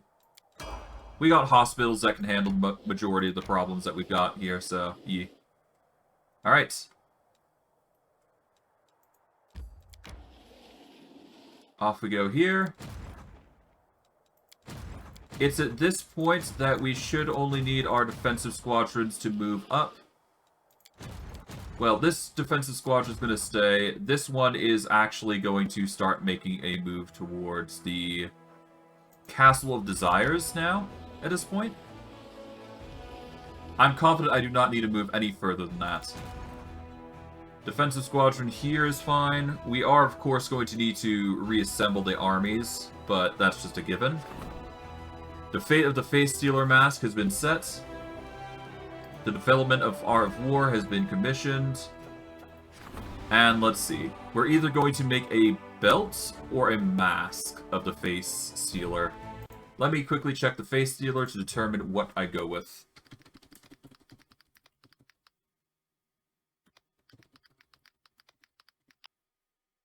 Okay. We can either go with the belt, which will work as a belt of physical perfection, but gives a +4 on attack rolls to confirm critical hits, which... Wait, hold on. Whenever the wearer of this belt of physical perfection +4 makes an attack roll to confirm a critical hit, it automatically succeeds. Alternatively, we go with Victim's Madness, which gives us It's a belt of physical perfection +4 again. But anytime it kills an enemy who has full health with a single hit, all enemies become staggered for a round. The alternative is Pristine Mind and Victim's Madness, which is the mask. The headband of mental perfection +4 allows the wearer to reroll 3 failed saving throws against death effects per day. Or, whenever we cast a 9th level spell, all enemies in a 30-foot radius must pass a will save DC 30, or become unable to cast any spells. I think the belt is the most important here, because I like Victim's Madness for the sole purpose that there is no save, and if we insta-kill somebody, they become staggered for a round. I don't know about you, but there's one person in our army that can actually make use of that. Or at least one person in our group. So we're going to go for the belt there. Our decrees are as listed, naturally. Currently, we are dealing with Poisonous Undead, and we are doing the Outpost 2 expansion, so we're kind of busy there right now. We can do a Commander Parade if we so desire. Actually, no, let's cancel that. Yep, please do. Okay, we can get Skeleton Creation, or we can get Refugee Recruitment. We're going to do Skeleton Creation, because more skeletons is never a bad thing. Now, do we need any Diplomacy Edicts sorted? Not right now, I would say. But I will try to do what I can here. I'm going to do the Fate of the Phylactery of Savantius the Rotten, because this will probably increase our channel negative energy, I bet. But we'll see, again. To the Laughing Caves we go, as our buffs should just barely be enough to last. Gonna save here, and off we go to the Laughing Caves, to see what we can find. Now, it's going to be an exploration mission to basically explore the entire map at this point. Because in order to complete the next quest we have in mind, we actually need to go through the effort of actually unveiling everything. None shall escape. Okay, we go over here. Brilliant Energy is going to be a really powerful thing because Brilliant Energy just bypasses normal armor. So Merman's going to be dealing with both... Merman's going to be dealing against both touch and flat-footed AC, actually, if I recall correctly. Because what he has is a Brilliant Energy weapon. So I should probably explain what a Brilliant Energy weapon does. So, a Brilliant Energy weapon ignores non-living matter. Armor and shield bonuses to AC, including any enchantment bonuses to that armor, do not count against it, because the weapon passes through armor. Dexterity, dodge, deflection, natural armor, and other such bonuses still do apply, but it still applies to most things. You just can't harm undead, constructs, or objects with it, which is the flaw. But considering Merman can bypass most of that, he's going to be a force to be reckoned with, Finnean. He's not that powerful, but he makes up for that by just being, in general, a scary weapon to deal with. So if you are ever a rogue, and you want to take advantage of that as a lich, you could definitely use Finnean as a final weapon if you wished. And it would work well. I would say. But I digress. Okay, we're gonna organize here. There we go. Time to practice my combat abilities. Okay, we're gonna go over here. I'll just have to resort. There we go. Get Merman to be the distraction here for the most part. Okay. Beastman thankfully can be the secondary distraction as well as anything else. Cyclops is doing his best in the back lines, but we should probably transform into a dragon. No one stands. Unfortunately, he cannot transform into a dragon because of the rage buff, which is kind of bad, but it's fine. Could be worse.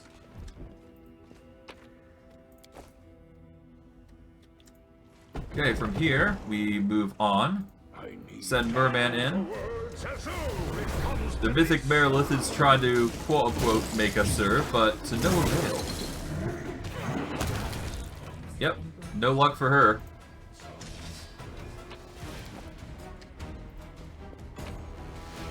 Okay, we get a unique dueling sword, which is called the Blood Freezer. This is a Bleed Icy Burst dueling sword, which, when it confirms a critical hit, the enemy must pass a fortitude save, or be unable to attack with weapons. It's a very interesting effect, I'm not gonna lie.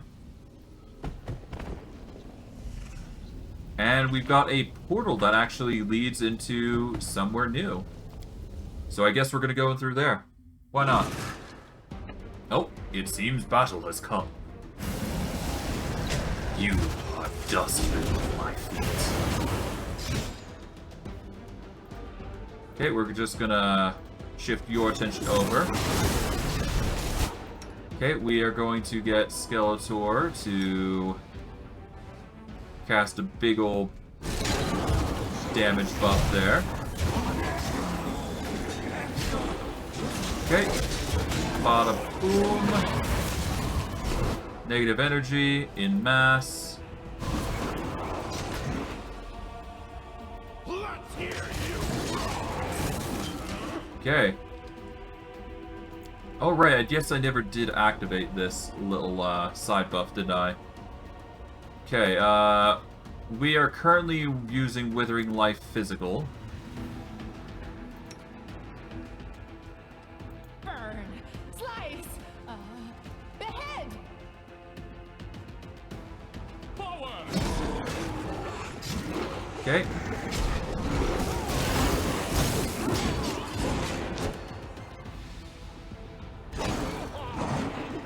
Alright. Marauder, come on, there we go. Now you can focus on the Vanguard here. There we go. Done. Oh. You're trying again. To no avail. Yep, you're knocked prone immediately as we just demolish you. For our troubles, we get the Fabled Hero's Lance. This +5 oversized Dragonbane Longspear grants its wielder a +2 circumstance bonus on attack and damage rolls while mounted. It also deals an additional 86 piercing damage on a successful charge. If you are trying to go a charge build, I highly suggest the Fabled Hero's Lance for the amount of damage it will do for you. Naturally, you can expect some serious power behind it. A strange container with a blue liquid emanating unknown magic. Its purpose is a mystery. Interesting. That's something. But we do reach level 20, so that's a plus, I suppose. We do get a shirt, a Robe of Fire, which increases the fire descriptor of spells by 2. And I don't think there's anything else around here, just a bit of the abyss hidden away. Tucked away in a corner. Unseen by all. But we do get to level 20, which is a nice boost for us. Now, I will say this. Because we have reached level 20, we no longer have the we can no longer go any further in that regard for leveling. There is one more mythic rank, but this is theoretically the limit of our power. I do not know if it can be expanded upon, but I do know that this is currently our limit. So going any higher is merely just superficial to us. It's not really going to help us in any valuable way, I should say. All the same, it is something that you can do. So, really depends on you what we go with.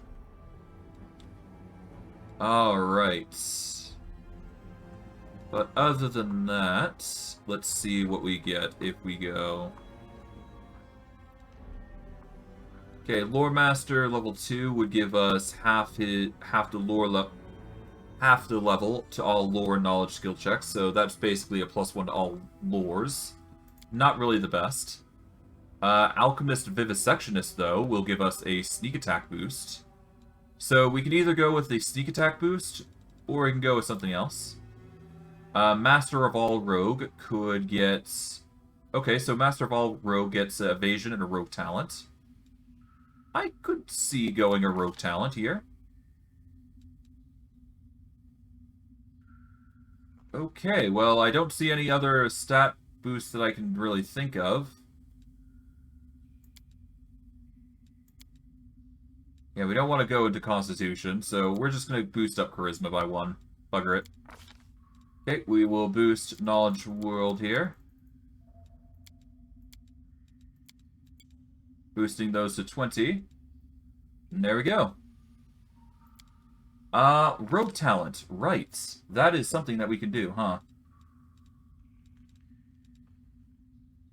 I would use things like Crippling Strike and all that, but I don't think that will work with us in particular, so...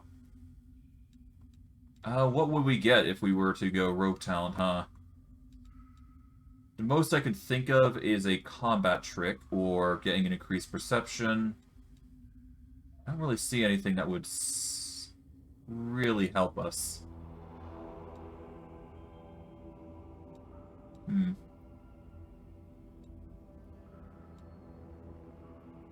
I could get immunity to difficult terrain, but that's kind of pointless. When making a sneak attack against a creature that has damage reduction, the character's attack reduces that damage reduction for 2 rounds, by an amount equal to the character's level. This penalty to damage reduction does not stack. I could get Weakening Wound. It would be just a slightest buff to damage, but it's something. But I don't see Rogue Master of All being the end-all be-all for us. It really depends on us. What do we want to go with?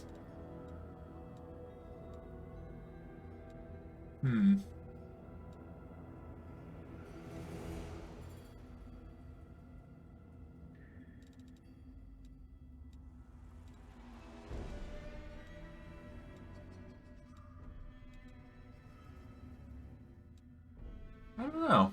Really depends on us, huh?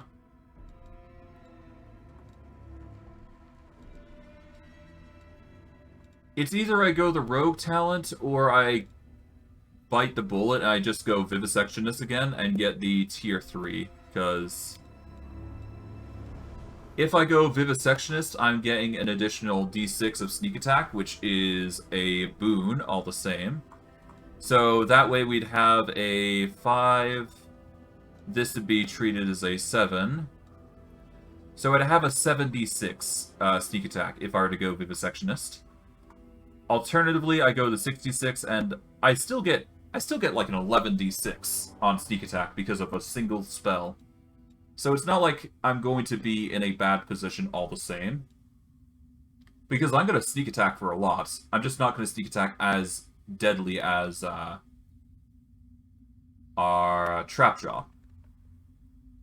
So it really just depends on us at this point. So I think in the contrast of interest, I think I'll just ignore the d6 from sneak attack and focus on the rogue talent instead. As for witch talent, honestly, I think weakening wound is just going to be nice, because it applies to any sneak attack anyways, so it's going to help. The weakening wound will just basically help us reduce damage reduction by an amount equal to the character's level, so it doesn't specify which level, so it might just be a reduction of 1, or amount equal to the character's level. Okay, so it would probably either reduce damage by, or reduce the damage reduction by 2, or it's going to reduce the damage reduction by 20 just from having Weakening Wound. In which case, there you go. So that's going to be a little better, I guess. We're going to have Sneak Attack 9, though, all the same. So, yep. Let's just... That's the magic. How's Bismuth looking, then? Because his gear... Yep, his gear always removes anytime we give him... get a level, so that's going to be annoying, but that's just how it goes. Okay, we are going to go for a... Yep, just going to reapply his stuff, I guess. Okay, have been a wise negotiator, there we go.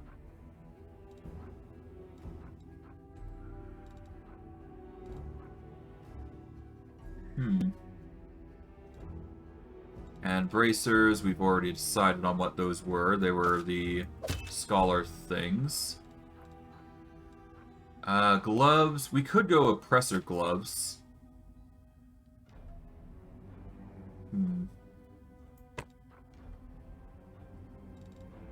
No, we go with holy knee pads. There we go. Done.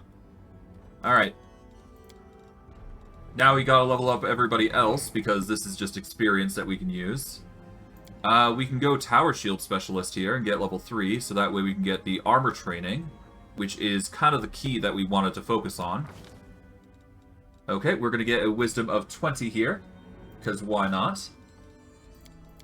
Boost the Mentals up to 20, there we go. Alright, we got Druid Elemental Rampager here. And Vivisectionist. Honestly, we just go Vivisectionist here. We're going to get the 2d6 sneak attack there. Okay, we're going to boost up Strength to 22. Boost up Athletics to 20. Perception and Persuasion to 20. UMD will now be at 16. There we go.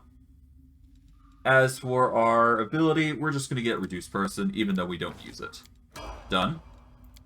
Alright. Triclops. You have been marked for Eldritch Knight, Vivisectionist. Honestly, another level of Vivisectionist never hurt anybody. Eldritch Knight, yeah. No, we're going to go Vivisectionist here. There we go. We are going to increase your Charisma to 16. That way you can cast spells of 16th level, I believe.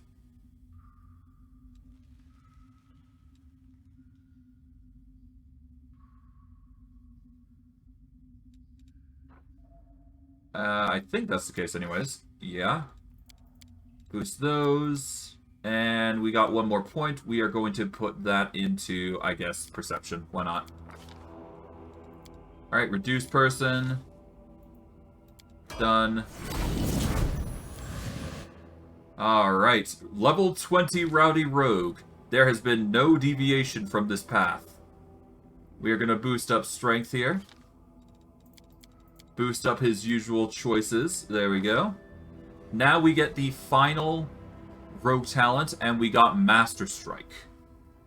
Upon reaching level 20, a rogue becomes incredibly deadly when dealing sneak attack damage. Each time the rogue deals sneak attack damage, she can slay the target. The target receives a fortitude save to negate the death effect. The DC of this save is equal to 10 plus half the rogue level, plus the rogue's dexterity modifier. Once a creature has been the target of a Master Strike, regardless of whether or not the save is made, that creature is immune to that rogue's Master Strike for 24 hours. The downside is that it scales off dexterity, but that is basically a save or die. So, a good ability to have, not so good for Trapjaw, but we're not looking for Trapjaw's specialty there. We're looking for the sneak attack mainly. So that's the main reason why we've got it in the first place. Honestly, I could probably just put this down and instead go for something else. Because I honestly don't need the last rogue talent, to be honest. I could sack the... You know what? I'm going to go 19 rogue, actually. Not 20 rogue. I'm going to take a single level in, not Arcanist, but Alchemist. And I want to go specifically, again, Vivisectionist. Because Vivisectionist is a very powerful tool. And we're going to get the Mutagen of Strength. So that way we can make Trapjaw's attacks even more powerful. This is basically the metagaminess of it, but yeah. We're just going to grab this because it's going to give us an additional D6 of sneak attack, which is going to make our sneak attacks up to 11 D6. Top on mutagens and all that jazz, that just makes you really powerful, basically. We keep the strength buffer. We've got one more point. We put in persuasion, naturally. We've got 5 choices. We're going to put those into just basic things. And I guess, I don't know, bloody stone fist, I guess, whatever. It's not like we're using the spells anyways. And now for Evelyn. Well, she's already completed her Winter Witch stuff. We don't need to change that. We've already given her a Vivisectionist of 1, so honestly, let's just give her a second level in Vivisectionist, so that way she gets a medical discovery and some poison resistance. We're gonna boost up her intelligence here. Boost up her mentals all the way. And I guess put a point into stealth and just be done with it. Medical discovery, we're going to go with the contagion, naturally. Because we want her intelligence to be boosted, more than anything. And we'll go from there. Done is done. Alright, we are now level 20. That is the true power that we have accomplished. We just need one more mythic rank, and then we are truly powerful. Truly monstrous even. Alright.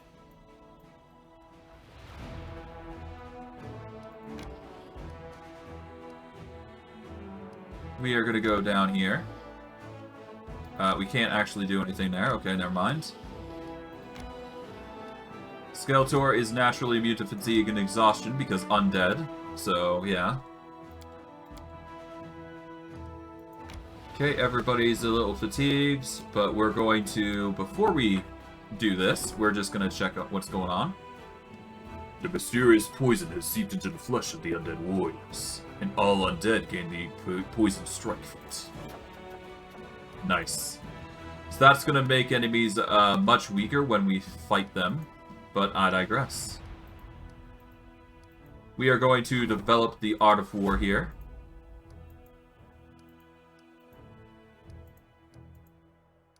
And I guess we close that and continue on. But of course, we are going to need to... We're going to need to go to the Armies tab first. Okay, we're going to go to the campaign.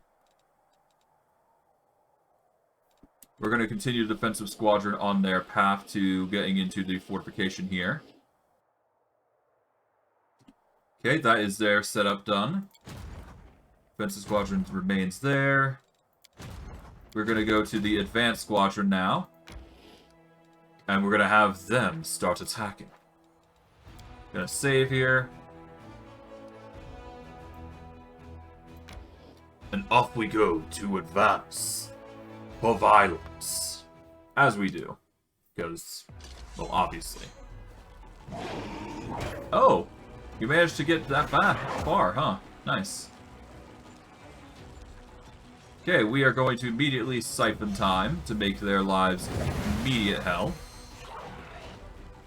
Okay, the air elementals are actually pretty strong. Okay, we are going to deal with...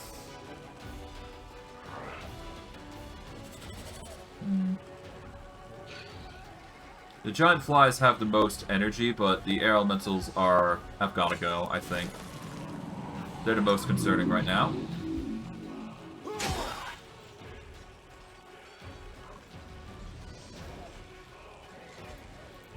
Let's go here.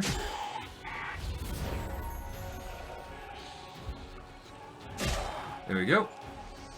We're gonna march over here. Gonna full defend.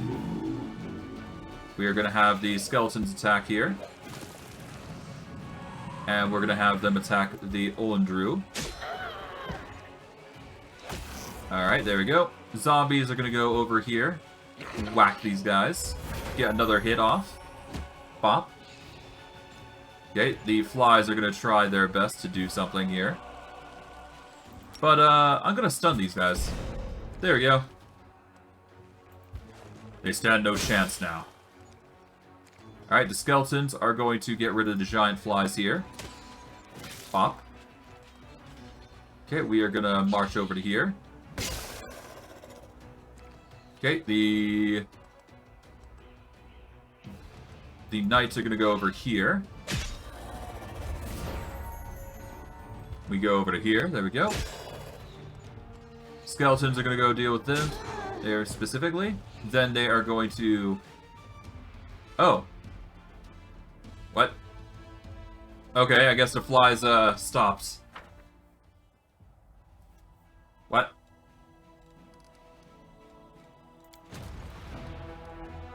They... What? Okay. Apparently this game likes to kick me out of battles as these guys try to run. They're not running. Pursue. Yeah, obviously. They are not escaping. Mercy was never an option.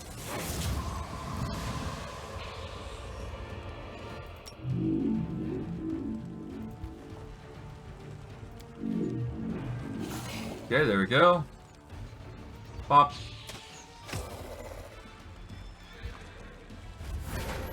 Okay, there we go.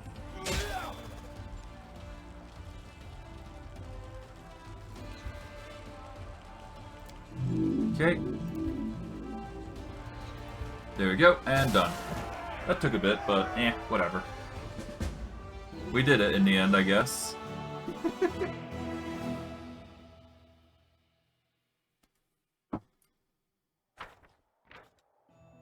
Having dealt with the demons, the Crusaders discovered a Sequoian city that was turned into a necropolis. Among the sand and bleached bones, the soldiers would find some ancient treasures. The attendants are already planning vast excavations. They believe that even after months of work, they would still keep finding all kinds of valuables here. Daily income increased, material points 10. To that end, we start by moving even further now. We're gonna start by hustling over to the mansion, or the Sinister Mansion here. We're gonna save here for this boot. And then we're just gonna pursue deeper into territory. Pursue. They will not escape. Okay, they went for the summon. That was the worst possible thing they could have done.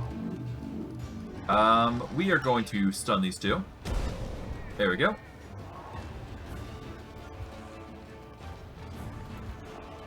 Pop.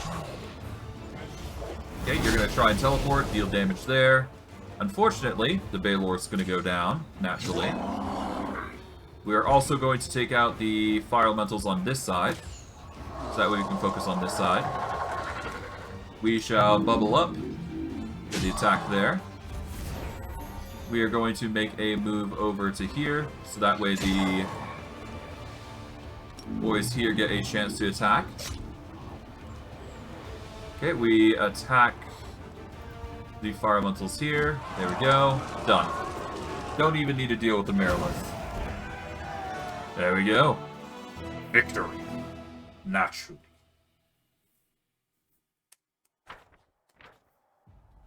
Low rumbling comes from the mouth of the volcano. Crude drawings cover the surrounding stones, indicating that this place was once used for sacrifices to the fire in the depths.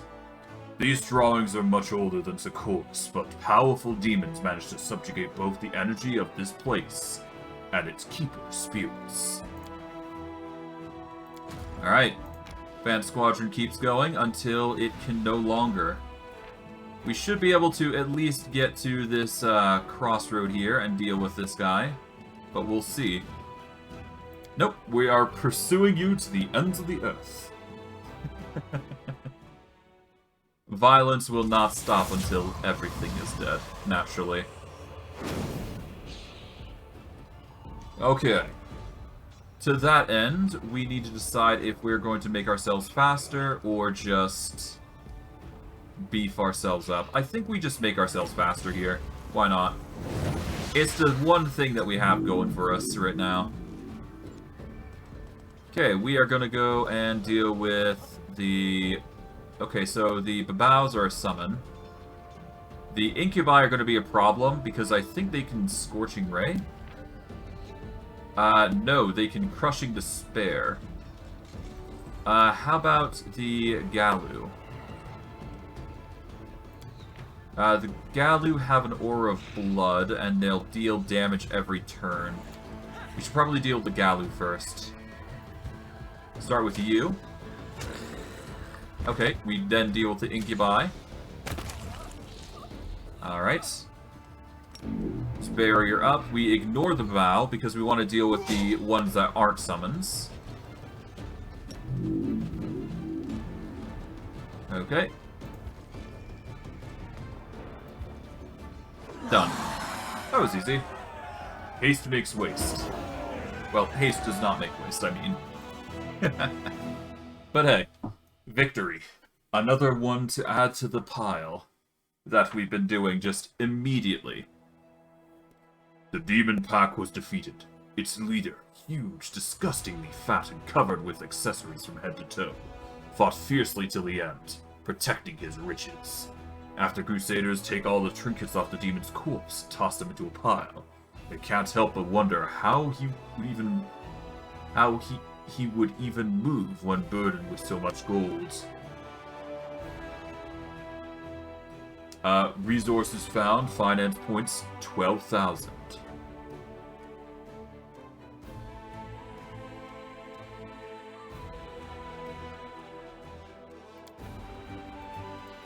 Alright, but yeah, that is it. The only other two things that we gotta face is the demon armies on these sides here. And honestly, that's not gonna be too bad a problem. Any new recruits? No, not yet, but that's fine. We've got many time. We've got we've got a lot of time to manage everything here.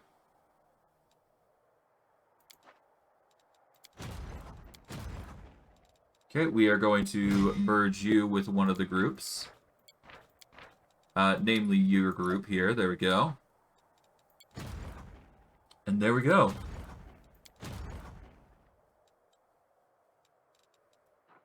Naturally, if we need to, we've got mass teleportation, but honestly, we don't need to use that, so yeah, we're good.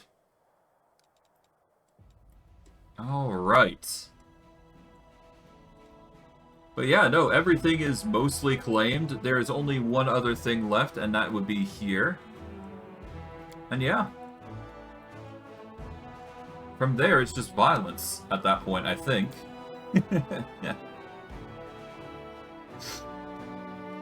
To that end, we are going to quickly go and rest, because goodness knows we need it. We are going to camp with the same setup as before.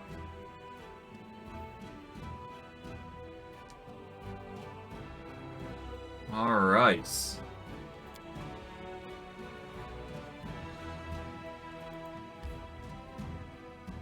We enter the Bone Hills, and then we can keep going, I guess. This might be the final thing we do today, but we'll see. Because, I must admit, I left it a bit later than I usually do, and admittedly, I'm quite hungry. Hopefully you guys don't mind, though. Before we do, though... Well, actually, no. We could do that after we've buffed up, actually. But yeah, no, we're gonna buff up here. We're gonna try to, anyways. Get everybody, situated. I don't think we got much to do here, though.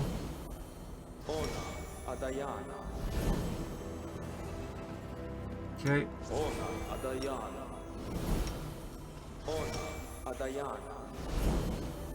Alright, bismuth and...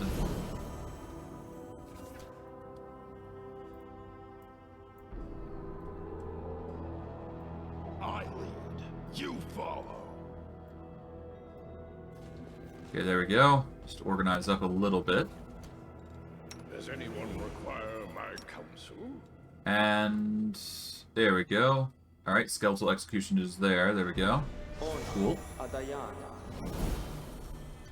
Okay, align weapon of good align.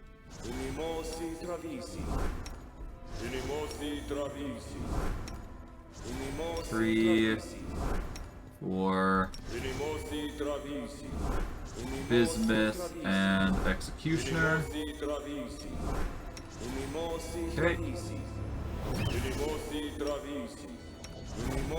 Here we go. Get the selective buffs of resist on for everybody. Some of us may not use it, some of us may, but it's still going to help everybody. So having it is really nice. Alright. Protection from energy, protection from fire, protection. Alright. Alright, freedom movements. Yeah, I'm gonna have to really set up my spells properly at this point, because we're reaching the point where we no longer need to buff everybody with certain stuff, but yeah, we're gonna have to get ready for the buff train to be organized or a little better than this. But I digress. We're gonna get most everybody with this, so it's fine. True Seeing, Blessing of Luck and Resolve. Alright, Angel Aspect, Frightful Aspect, Winds of Vengeance, Mind Blank Communal. There we go. All this waiting bores. Now we buff everybody here.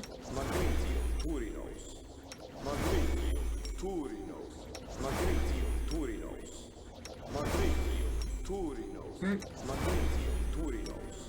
Bark Skin.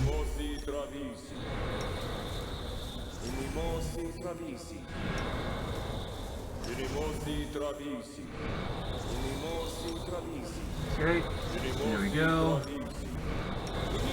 Magic Fang. Hey, there we go. Feather Step Mass. Echolocation. Freedom of movement goes to... yep, there. So Skeletor, Bismuth, and Executioner. There we go. There we go. That's Grace. There we go. Stone Skin Communal. Bop, bop, bop. Full Strength. That. Okay, we are going to increase the size of Triclops there. There we go. Sea Mantle. Frightful Aspect. Mutagen of Strength. And Dragon Form. Triclops, you're gonna give yourself that. This. Expeditious Retreat. Mirror Image. Effortless Armor. Done and done. We're gonna down you a Mutagen of Dexterity. Dragon Kinded up. Done and done. Okay. We can do a Mutagen of Strength here, for fun. We will be reducing Trapjaw's intelligence down a point, but that's fine. Because he will be boosted up to 39 strength, which is in of its own right insane. Yeah, that's like... oh my god, yeah, that's insane. He's got a plus 39 to hits as a level 20. That's insane. Quick, quick! else we miss all the fun. Alright, Evelyn, we want you to mage armor. We don't need Triclops, but we will do Beastman and Bismuth. Do this. We are going to remove Contagion that, but we are definitely going to use Contagion Intelligence here. No longer Mutagen Dexterity. Alright, Delay Poison Communal for everybody.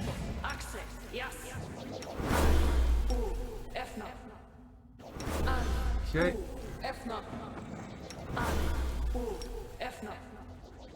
Man, it takes so long to buff everybody, but it's required here.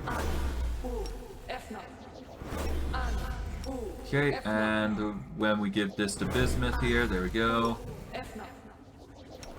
Alright, heroism for all. 3, 4, 5. Pop. Alright, Bismuth, and then...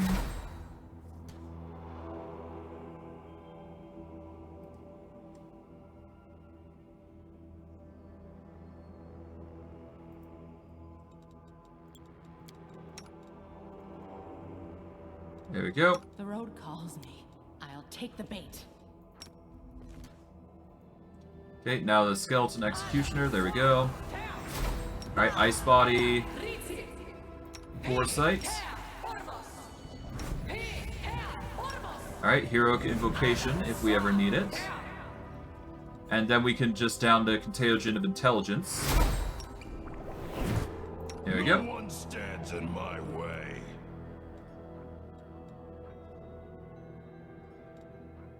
Alright, now we're going to down the Contagion, I guess. Alright, well, first let's do the buffs here. Alright.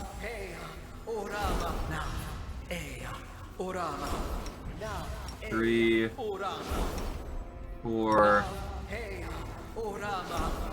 5, 6, 7, and 8. Alright, mirror image. Alright, primary weapon, and primary weapon. There we go. Protection from arrows communal. Alright, use the deny death button for everybody going into melee.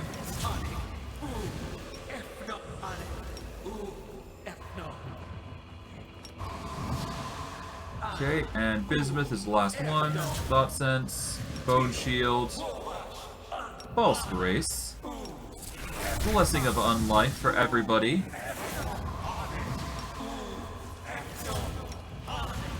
Three, 4, 5, 6. Sea Mantle. Alright, there we go.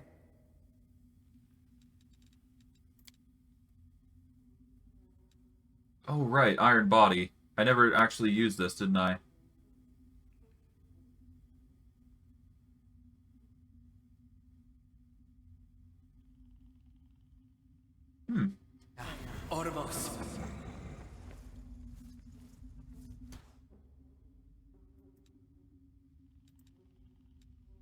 And I guess I can use the 9th level...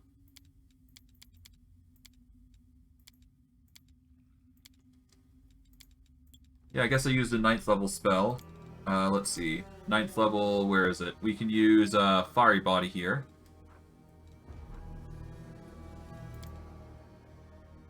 Or do we use? Oh, do we not have a fitting spell?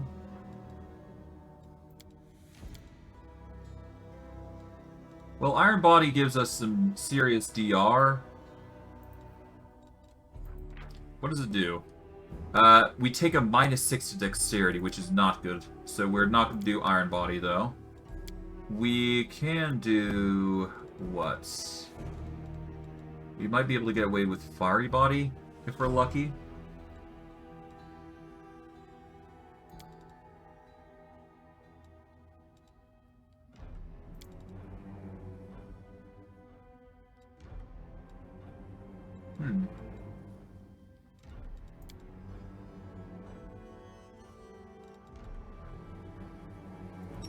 I guess I'll use this, why not? There we go.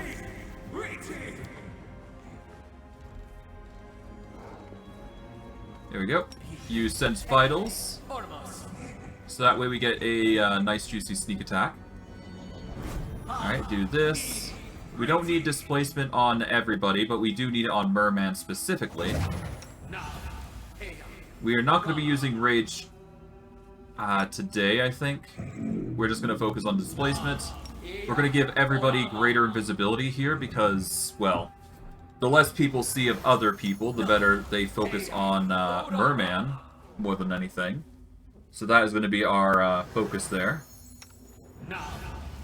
Everybody else is going to be invisible, so that's going to be nice. And besides, they basically get the effects of displacement anyways, as a result.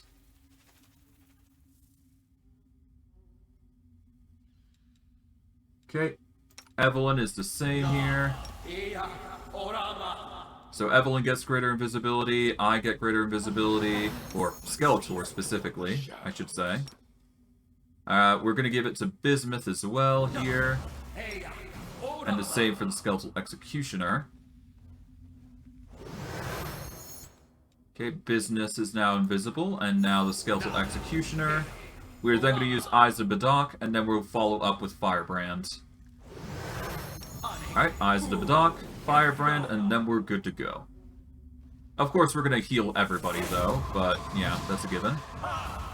Alright, Firebrand. That'll give us a d6 of fire damage to add to our attacks.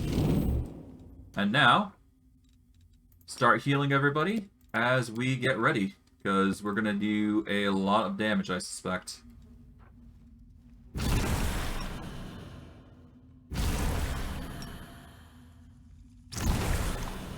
There we go. Alright, we are now good. It took us a while, I apologize for that, but that's just how buffing goes, for the most part. And let us see what we find here.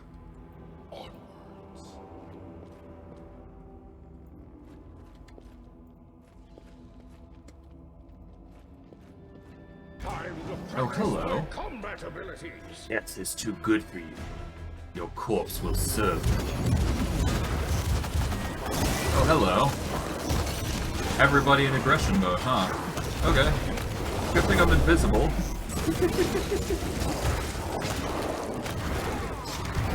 Yeah, they stand no chance. Yeah, good luck. Good luck with that.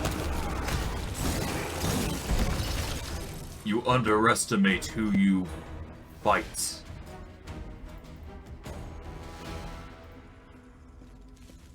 Alright, well, that was something.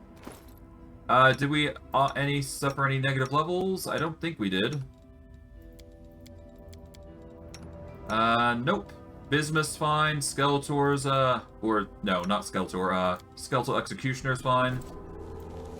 We actually got a very, very high bonus to attack, actually. That's kind of surprising. But yeah. You probably have seen these a long time ago, but, yeah, probably in, like, stream, like, 8 or 10, we probably have seen these before. You would probably recognize them, but for now, they will not be important as of right now. But we do have the Peacemaker here. This evil outsider Bane hand axe has its critical threat range increased to 18 to 20. In addition, whenever the wielder of this hand axe deals critical damage, the enemy is denied its dex bonus to AC for 3 rounds. That is amazing. If we focus on the axe build, that's actually a really nice addition. I am actually not complaining about that. That would be nice. It's going to be very nice, even, if you will. I probably didn't need to buff that heavily, but I feel like if I didn't, you know, I'd perish, so. An eye for an eye, I guess. An eye for an eye. Oh well. At least we're all buffed up and ready to go. It's all gonna last 24 hours anyway, so whatever.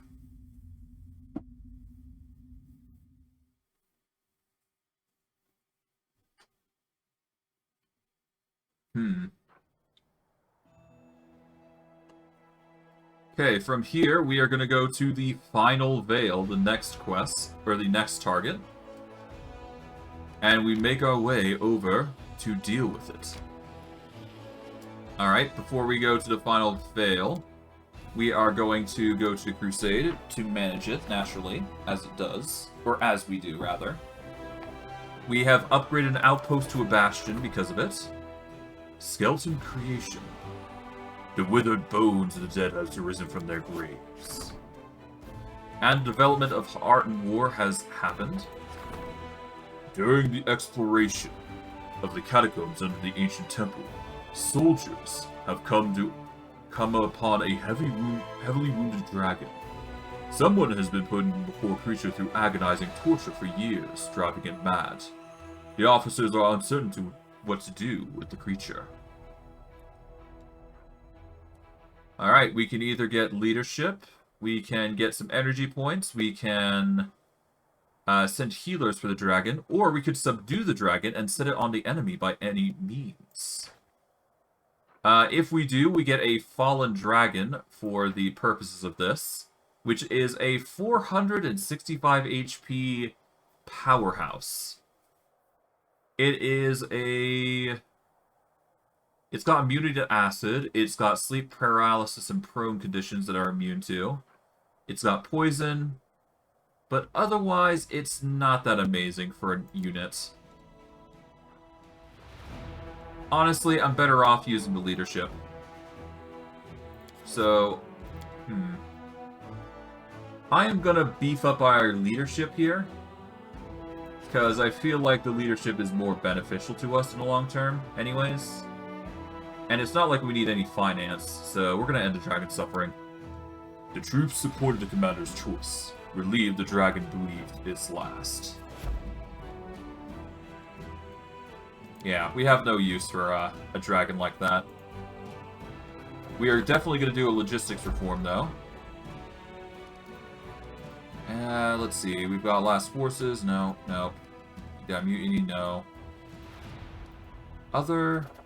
We could do Xanthir's experiments, but there's honestly no point. But hey, poisonous undead. That's not bad. A new little token to look forward to.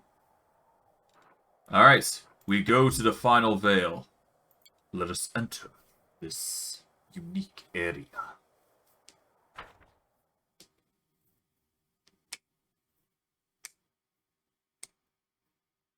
Alright, I guess we got this to do, so we'll go and rush through here, see what we find. We are going to quickly transform you back into dragon form, naturally. There you go. Okay, what do we got here? Probably nothing good, I would imagine, given the area we are currently in. I don't know. We'll see. We'll see. There is an area exit, like, well, obviously, but yeah. Alright. Let's see the outside, just to be safe. Merman's gonna take the exploration. Or take the helm of the exploration, I should say. And we are led to a place called the... Well, we're in a place called the Final Veil, so... There's clearly something here. Of some, interest, I would say. Okay, why is Beastman glowing like that anyways?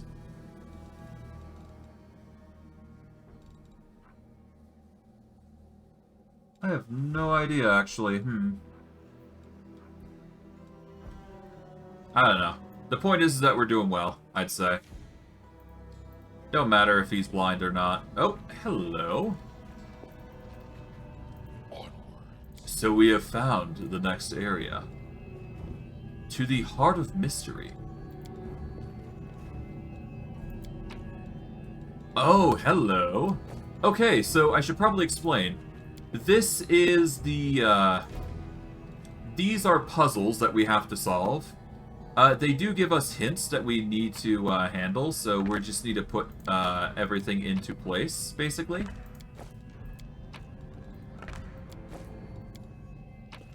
It already has the puzzles here set up for the most part. We just need to put them into place, basically. And this will give us a hint on how to solve the puzzle, basically.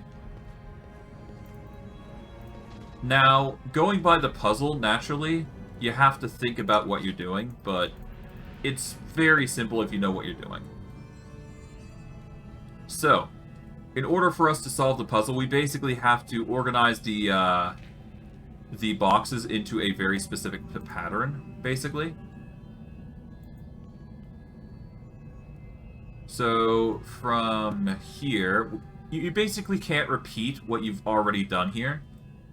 It's the same here. So, going from here, I guess.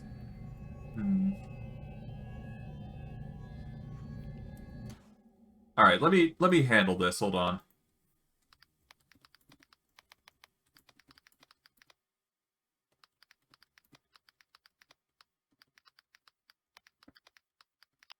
Alright.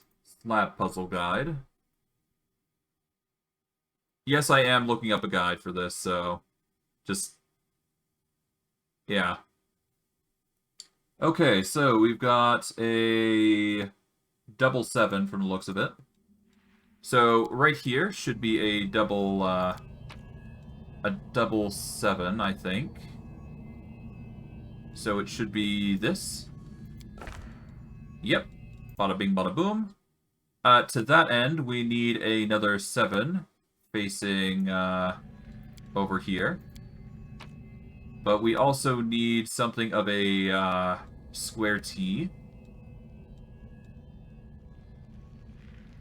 So, something like this, I think? No. We want to turn the slab around. There we go. No, that's not it. So, we need to take you out. It's basically the same there. We just need to go with this one, I think.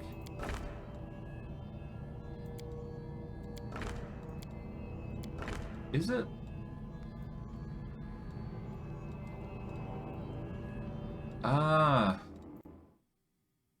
No, this is the wrong T, actually, so we need to actually take that back. So we take that out.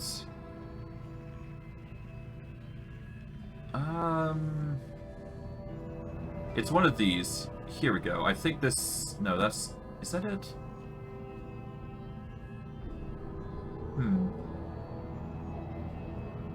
Well, maybe I work from the side, or the sides first. Okay, so there's a square with a box, and there's 2 boxes T. Okay, so one of these, I guess, the Z symbols, and then the T box here. So, one of these, I guess. There we go. And it should be facing downward. Yes, like that. Okay, so we got that. Perfect. Now we face in this box here, particularly. We need the, we need a square in the middle and a H sort of design, and a 7. So this one should be an H and 7. So something like this. There we go. Yep, exactly the facing that way.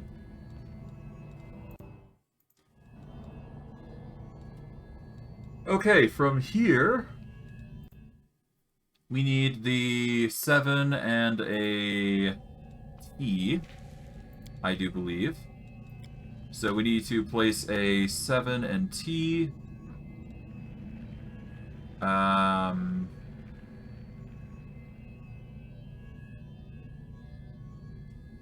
A T or a Z is that? It is a 3-block thing, so yeah, so these would count as, I guess I'll make them plus instead. Okay, so 7 to T, exactly like that, and then we get 7 and a... yeah, we get the normal T that we usually do. Alright. So, something like this. Then we flip it. I guess that is right, technically. It's just facing this way instead. Okay, so from there, we put in the... Yeah, basically you gotta get the T's connected, basically.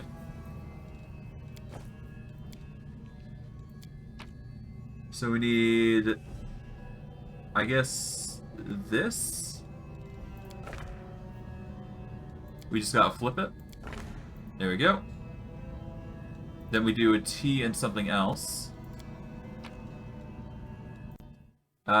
Preferably a T and...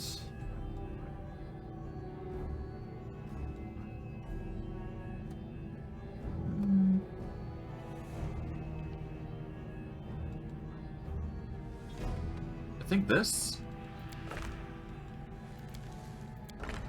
Like that, I think? I'm not 100% certain that is the case, but it'll have to do. Okay, and I guess we do this as the same. Hold on, let me just check to confirm. Yeah, so it's that. Oh wait, hold on. I need to put these in. Okay, so this needs to be... Okay, I know what I need to do here. Then I need to do... Yeah, so you need this symbol and that symbol. Okay, that's not too hard. Is it this one? I think it is. No, it's not. I'm close, I'm close.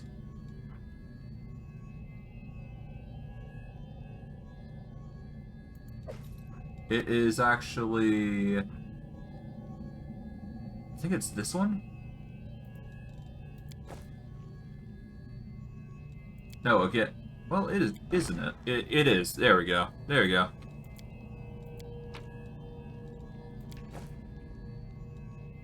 To that end, we need to do this one first, which is going to be the... Okay, we need to double down on one. So this one, in particular, is going to have a double. So we want this here.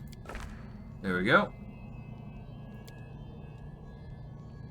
I think that's it anyways.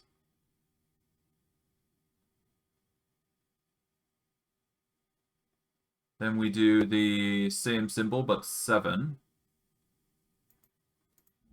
Oh, no, wait, it needs to be a 7 on this side, actually. So it needs to be this, I think? Yeah, there we go. Then we do a 7 and whatever.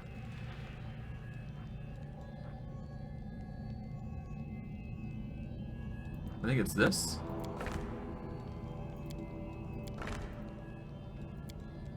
Nope, we flip it like that. There we go. That should do it. Then we do this side, which is going to require what? It's going to require a T section with something else, with a singular square here. So something like this. Yep. Then we just flip it around like so. Then we do this, which is going to be, I guess...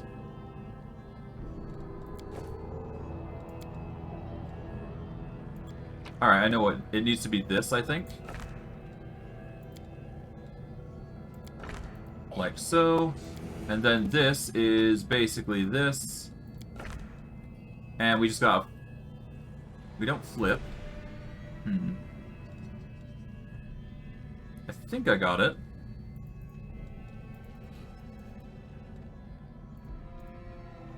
Let's see. Is it correct? I think so.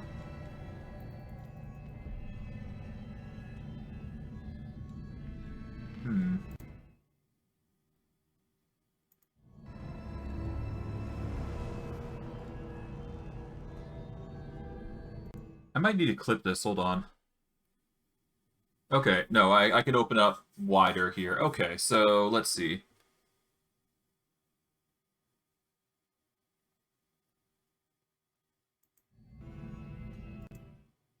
So it's T like that. Yeah, it's got those two. It's got 7. It's got the 4 7s here.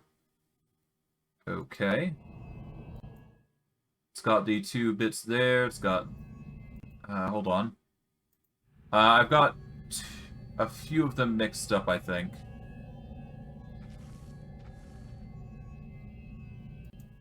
Okay, so...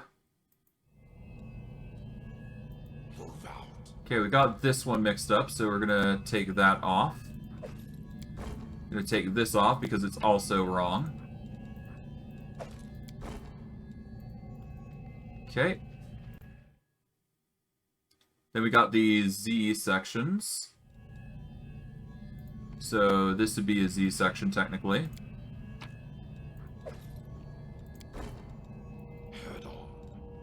Okay.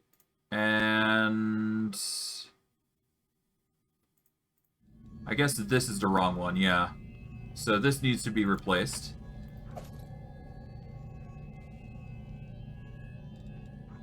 So I guess this is it.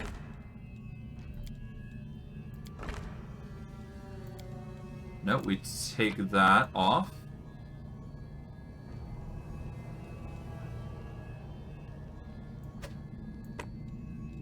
Is that it? No. Take that.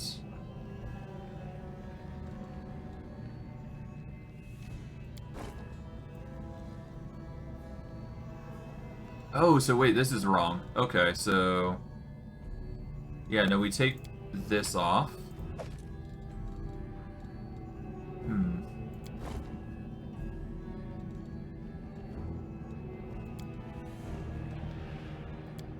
So I know it needs to be a 7 at least, so that's correct. Let's see.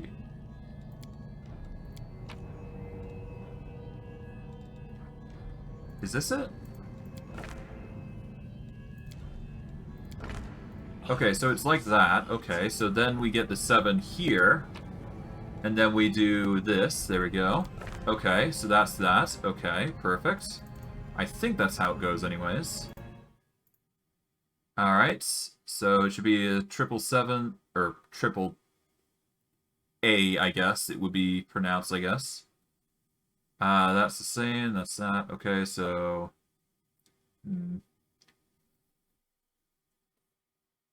Okay, so for this one, we need the... we need this bit here, I think. Alright, I know what we need to do. We need to get that there. Okay, this will connect with this. And then we get this one, and we connect it here. And we just gotta flip this. There we go. Done. It took a bit, but we managed to do it. It just took a bit of problem solving, and we got ourselves the results. That is one part of this elaborate puzzle that we have to do. But it is well worth the effort. Because we'll get an enchanted item every time we do it right.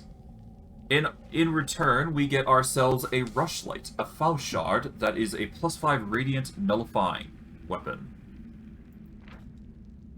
The nullifying quality suppresses a creature's spell resistance for a short amount of time. Radiant deals d6 positive energy.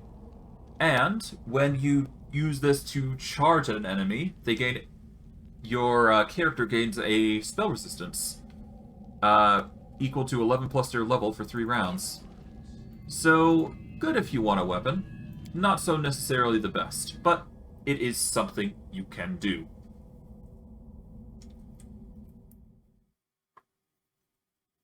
Alright.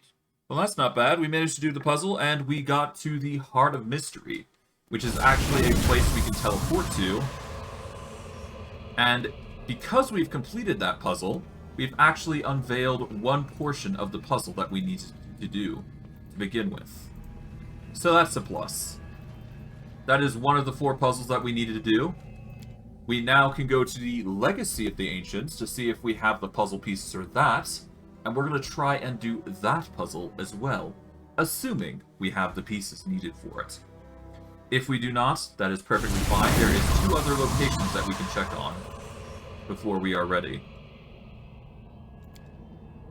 As of right now, we currently do not have those very pieces, so we're going to go back to the Heart of Mystery, because this is the centerpiece of the puzzle, essentially. That is where we're going to be... That is basically where this puzzle is going to conclude, and where the puzzle is also going to have its crescendo, essentially.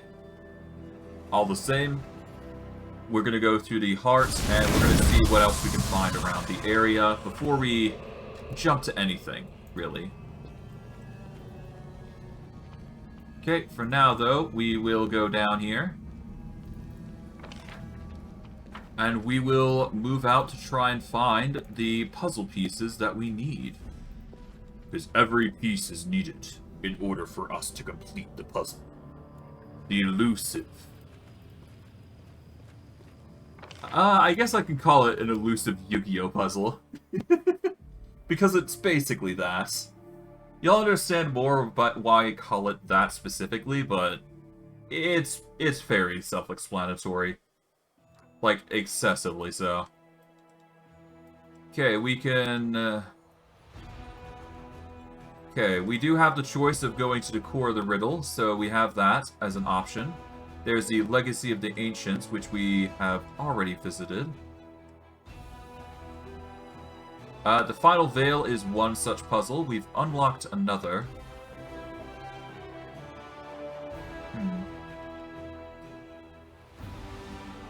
Okay, we can easily just go to the Ineluctable Prison here, I think, if we rush it.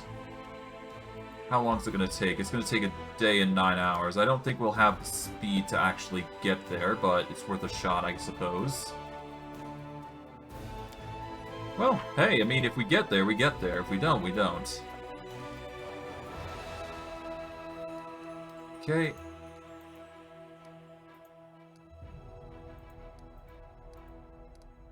Alright, campaign purposes. Let's go to the Advanced Squadron here.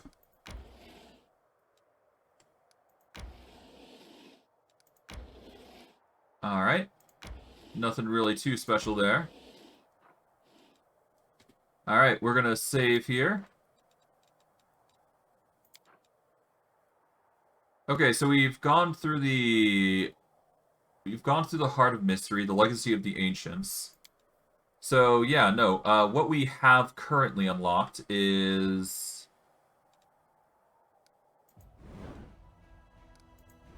Alright, well, first let's... Yeah, so... It doesn't matter.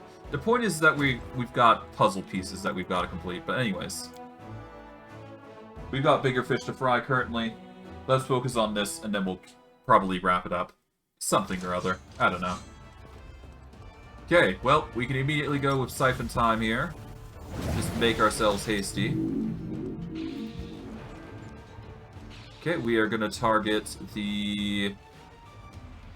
I say we target the wizards first. Yeah, we'll start with the wizards. We are then going to focus down the... Magi, huh? I'm gonna get rid of the Litu because they will charm our allies. We are now going to barrier up. We're gonna hold our turn here. Okay, we're gonna barrier up. We are gonna move up and deal with the cultist spiders here. There we go. Zombies are gonna rush in and deal with the cultist spider here. There we go. Gonna move over. They're gonna attack the zombies. And yeah, they're not gonna have a fun time as they start to get harassed. Okay, off we go. And boop, done. I'm just glad we have the mana to actually do that. We get our units back and we get some more enemy or allies to contribute to the cause. As we usually do. Once a druid's shrine stood here. The stone pillars are covered with inscriptions that hide the secrets of Sicorian magic. Demon-serving sorcerers tried to decipher all of that knowledge, but the Crusaders stopped them from finishing their work. Having examined the shrine, the soldiers have found a little cache, full of druid treasures. We get 200 energy for our troubles. In addition to that, we are going to save, as this is the last fort that we have to handle. We are definitely going to pursue them because eliminating the enemies is important. Alright, they're going to start trying to rush in. We are going to hasten everybody up. Alright, we're going to start with the boomer arcs here. Pop. Just get behind them. There we go. Okay, we are going to focus on the Marilys first. Then we do with the Calvuxes. There we go. That way they haven't got a turn to handle us. We will barrier up. Get in from behind here. There we go. We're gonna barrier up. Gonna go to here. Alright, skeletons. We are going to march over to here. Deal with them. We'll also march over and deal with the Brimroarks. Done. They stood no chance. Alright. That's some experience. We might get to level 15, I think. And yeah, we have just officially claimed every single area. The demons fought tooth and claw till a bitter end, trying to keep control over the bridge across the deep crevice. The Crusaders decided to seize its convenient strategic position. And to that end, we are slowly just building towards just a straight-up way over to the demon army here. As we level up, and we get either unexpected maneuver and bet on the best. Once per battle, the general can use 2 abilities with the stratagem descriptor in a single turn. Or, all Grand Tier units have a +1 bonus to speed, and a +4 bonus to all ability scores. Mind you, this is only Grand Tier units. We're going to go with unexpected maneuvers. So we're just going to double down on that. And then we just move our army over here as we just basically collapse on this unit here. Save here. And we pursue them to get rid of them all that were trying to pursue us and cause us problems. But I digress. Enemies galore are going to suffer because of everything that's been going on. We'll stun not once, but twice. Alright, we are going to pelt this spider swarm down. Pop. Pop them. There we go, that's 2.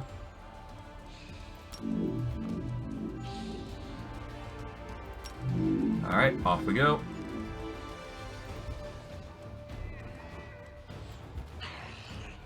Alright, skeletons, move up. And we can just barely get a hit off here. Alright, nice. Ow. We are going to elemental weapon here. There we go. Increase the damage output. Probably don't need it, but whatever. Still get the experience, and we get the fighting win. But that's just how it goes. That's just how fighting happens here. The spider lair was ravaged by the Crusaders. Cobwebbed altars of Discard were smashed with heavy sledgehammers. Amidst the stone shards, the soldiers discover several magical items that were hidden inside the altars. A cloak of resistance +5 and bracers of armor +8. But that is all the movement the advanced squadron can muster. As we open up Death Bridge and manage that puppy with as much upgrade potential as we possibly can. We are naturally going to go with a Citadel here, because this is one such point that probably will be attacked. Or at least I'm confident that it will be one such point that will be attacked. And we are going to set up a Spellcaster Lodge, as we're doing quite well on most things. Spellcasters are naturally just going to be very powerful for us, so might as well beef them up while we can. Alright, let's go to the map here. We are going to upgrade the last barrier, I think.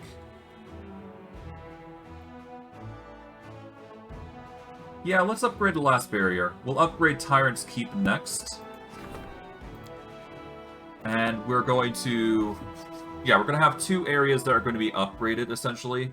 One side is going to be on the bottom of the map, the other is going to be on the top, so that way we have quick access to it. Because we will be using multiple ways to get across the map. Namely, we're going to be using a teleportation circle for this purpose. Alright, we've got the Citadel already. We are going to settle down the monument here. So the monument's going to go there. We are going to get rid of the Citadel and the archery range here. We are going to set up a market to increase finance and material point income. And we can hit up a Hall of Glory if we wish. A Hall of Glory will reduce the cost of recruiting mercenary units by 5, so I guess we'll have one of those here. We are going to have a smithy, I do believe.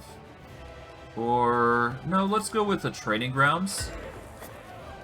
And we're going to have a Spellcaster Lodge on the bottom here, and we are going to have an archer range into the side here. There we go. And that's just going to be a very potent ability area, and we can finally teleport to it, which is going to make our travel infinitely easier, I feel. But that's just how it goes. Tyrant's Keep is going to be our next point of focus. As is... Honestly, we probably will put the Sinister Mansion on our foothold. Or Deathbridge. One of the two. I'm not sure. We are definitely going to need to fortify some of the other sides, but basically we've got, like, some level of planning going into this fight.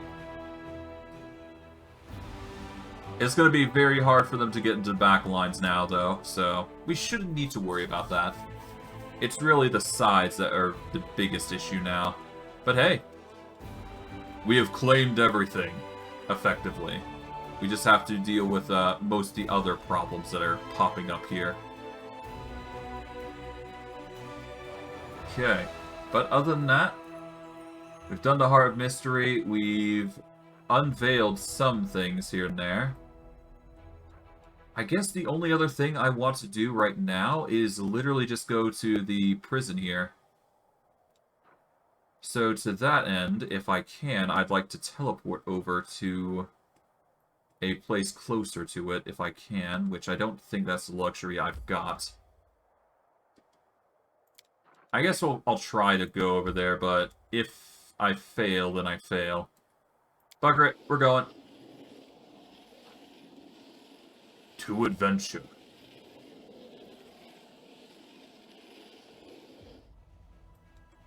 Okay, the prison is still there, thankfully, so we should be able to benefit from that. We got logistics reform. Alright, we can do nest cleanup now. We're going to add 6,000 logistics points because of this. Alright. Command, that's fine. Relics, that's fine. Okay. Alright, we'll leave that alone for now. Because our armies are actually done, for the most part. We just need to go to the Tubal prison. There's someone on the road, get ready. Ooh, hello. What's going on here? This is going to be interesting.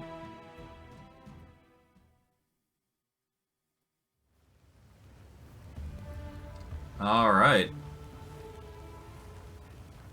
I guess we'll see. I'll save here. And we'll see what is needed. Oh, hello.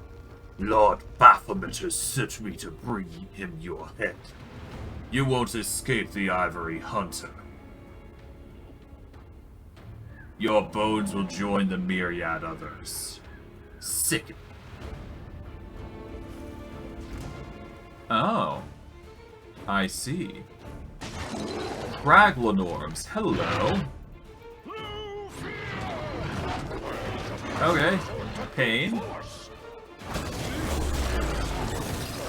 Okay. Ow. Okay, well, this is a load, I think. Yeah, no, this is definitely a load. We're gonna need a rest real quick. Well, we'll wrap... I have a plan on where I want to settle down for, wrapping up this stream for next. I've got a plan. But of course, we're gonna need a rest, because obviously we can't fight that just yet.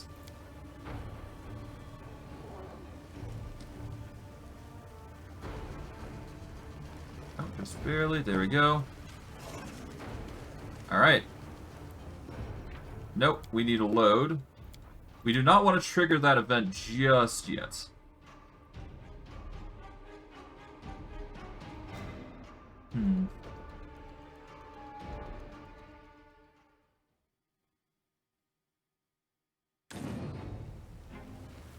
I guess I could I guess I could partially buff here. I've got, like, things that will help me here, after all.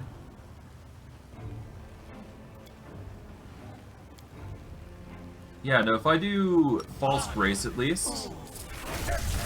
Alright, I can do Deny Death on Merman. Well, maybe not Merman, but, could do Bone Shield. I could definitely do the Protection from Arrows Communal. I can do the Greater Magic Weapon on primaries. And not himself, but Executioner here. Okay, we can do Sea Mantle here. I can do Haste, which will be nice. I can have Merman drink a potion as well. Alright, Sense Vitals. There's Eyes to Badak, which would probably help here. Alright, we'll do Eyes of the Badak here. We will do Firebrand here as well. We'll give Merman some Blur here.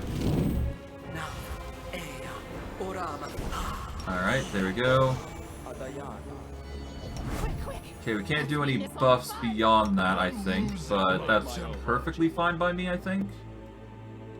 Actually, I could use just displacement from, yeah, I could use displacement this way. There we go.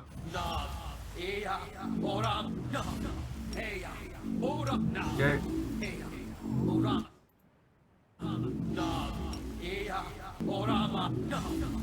Alright, we've also got Beastman here, who can introduce legendary proportions for most people. We're going to do Merman here and Trapjaw here. We're going to go with the... I want to say Bear Transformation. Yeah, let's go Bear Transformation here.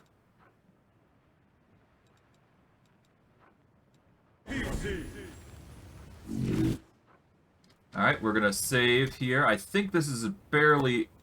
This is barely feasible with what we're trying to do here. We'll do Holy Aura. And I guess Thorny Body. Alright, this'll have to do. Alright, there we go. Let us engage. We are immediately going to use Polar Midnight here to set a precedent to deal with the enemy. Although I guess I could use Negative Eruption, it's equally as useful here.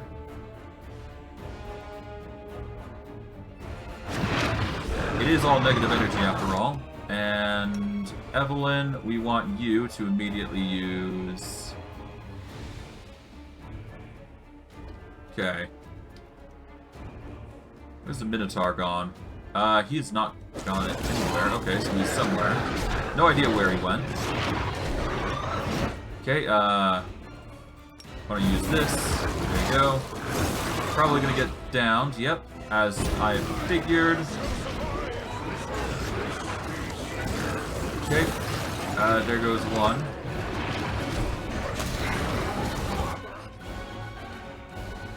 Okay, Skeletor, we want you to Sirocco, I guess?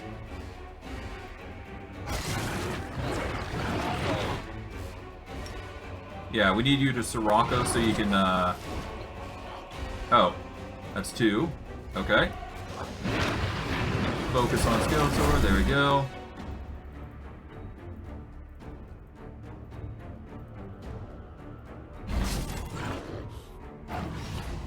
Alright.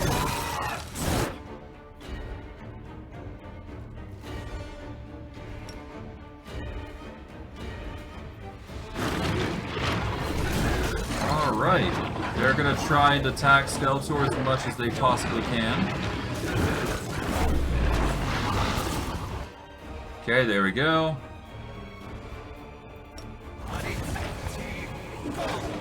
Alright.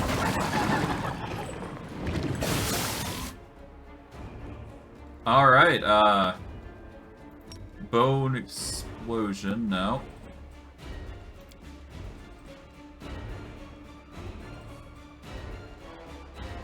What can I do here? We can use the, where is it? I want to use that ability that puts them just in an ice tomb. Here we go. 37 Icy Prison. This is just going to make our lives a little easier here. Reflex save, though. Interesting. Okay, see yourself. Ow.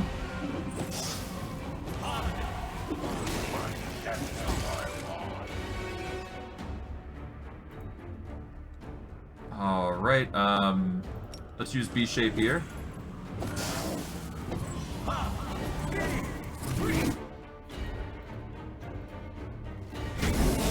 What? What? Okay, fine. Okay, seriously? Well, that was stupid. Alright, well, that's annoying. Alright, you know what? I've got a better idea. And it's slightly better, but it still does the job. We just need more minions, that's all. Alright, so here's what we're gonna do. We're gonna do the usual as expected. Okay. Beastman, you're good. Okay, now we just need to summon actual units. We are gonna summon some... Honestly, I could just use Icy Prison Mass here. And it should still do the same exact thing. Well, actually, no. Let's summon a Revenger Dragon. A Ravener Dragon, rather.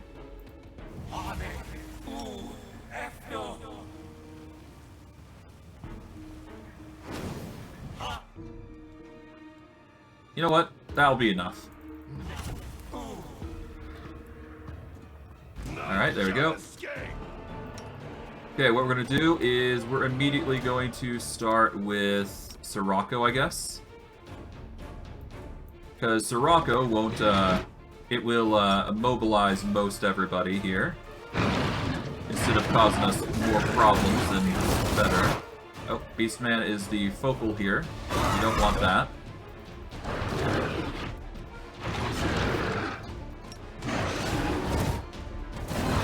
Okay, there it goes. I had a feeling that was going to happen.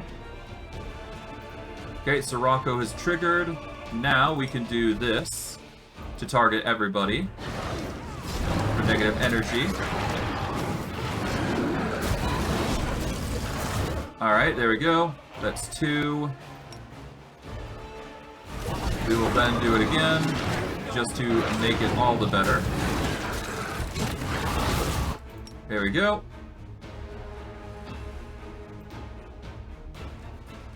Alright, now we do single target damage. We want to put this man under, if we can help it. Let's see, what is he good at? He's horrible at reflex saves, apparently, so... Let's see, what can we do that's a reflex save? A will saving throw would also work. He's got a... He's got a 48 chance to...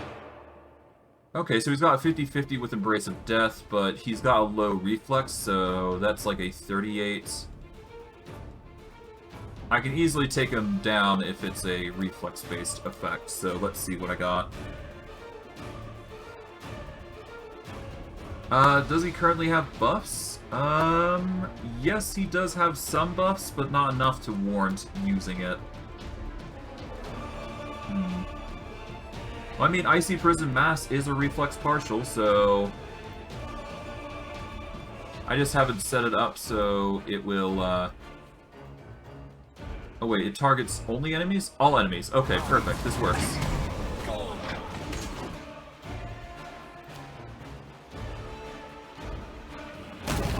There we go. Done. Two of our allies did kick the bucket, but we can use Life Giver on one. But I should. I need that to survive. Then I argued. Then I agreed to do it. Alright. We bring one to life, and with the power of magic in our disposal, and, of course, preparation on our side, we can just bring back the other back to life with a Scroll of Raised Dead, I do believe. Let's see, let's go price in descending order. Let's see.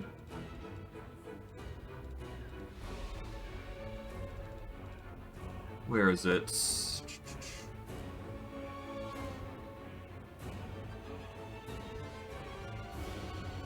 Oh, here we go. Equip a Scroll of Raised Dead. Pop it on him. Done. Alright, well that was, something. They must be really desperate. Oh, hello.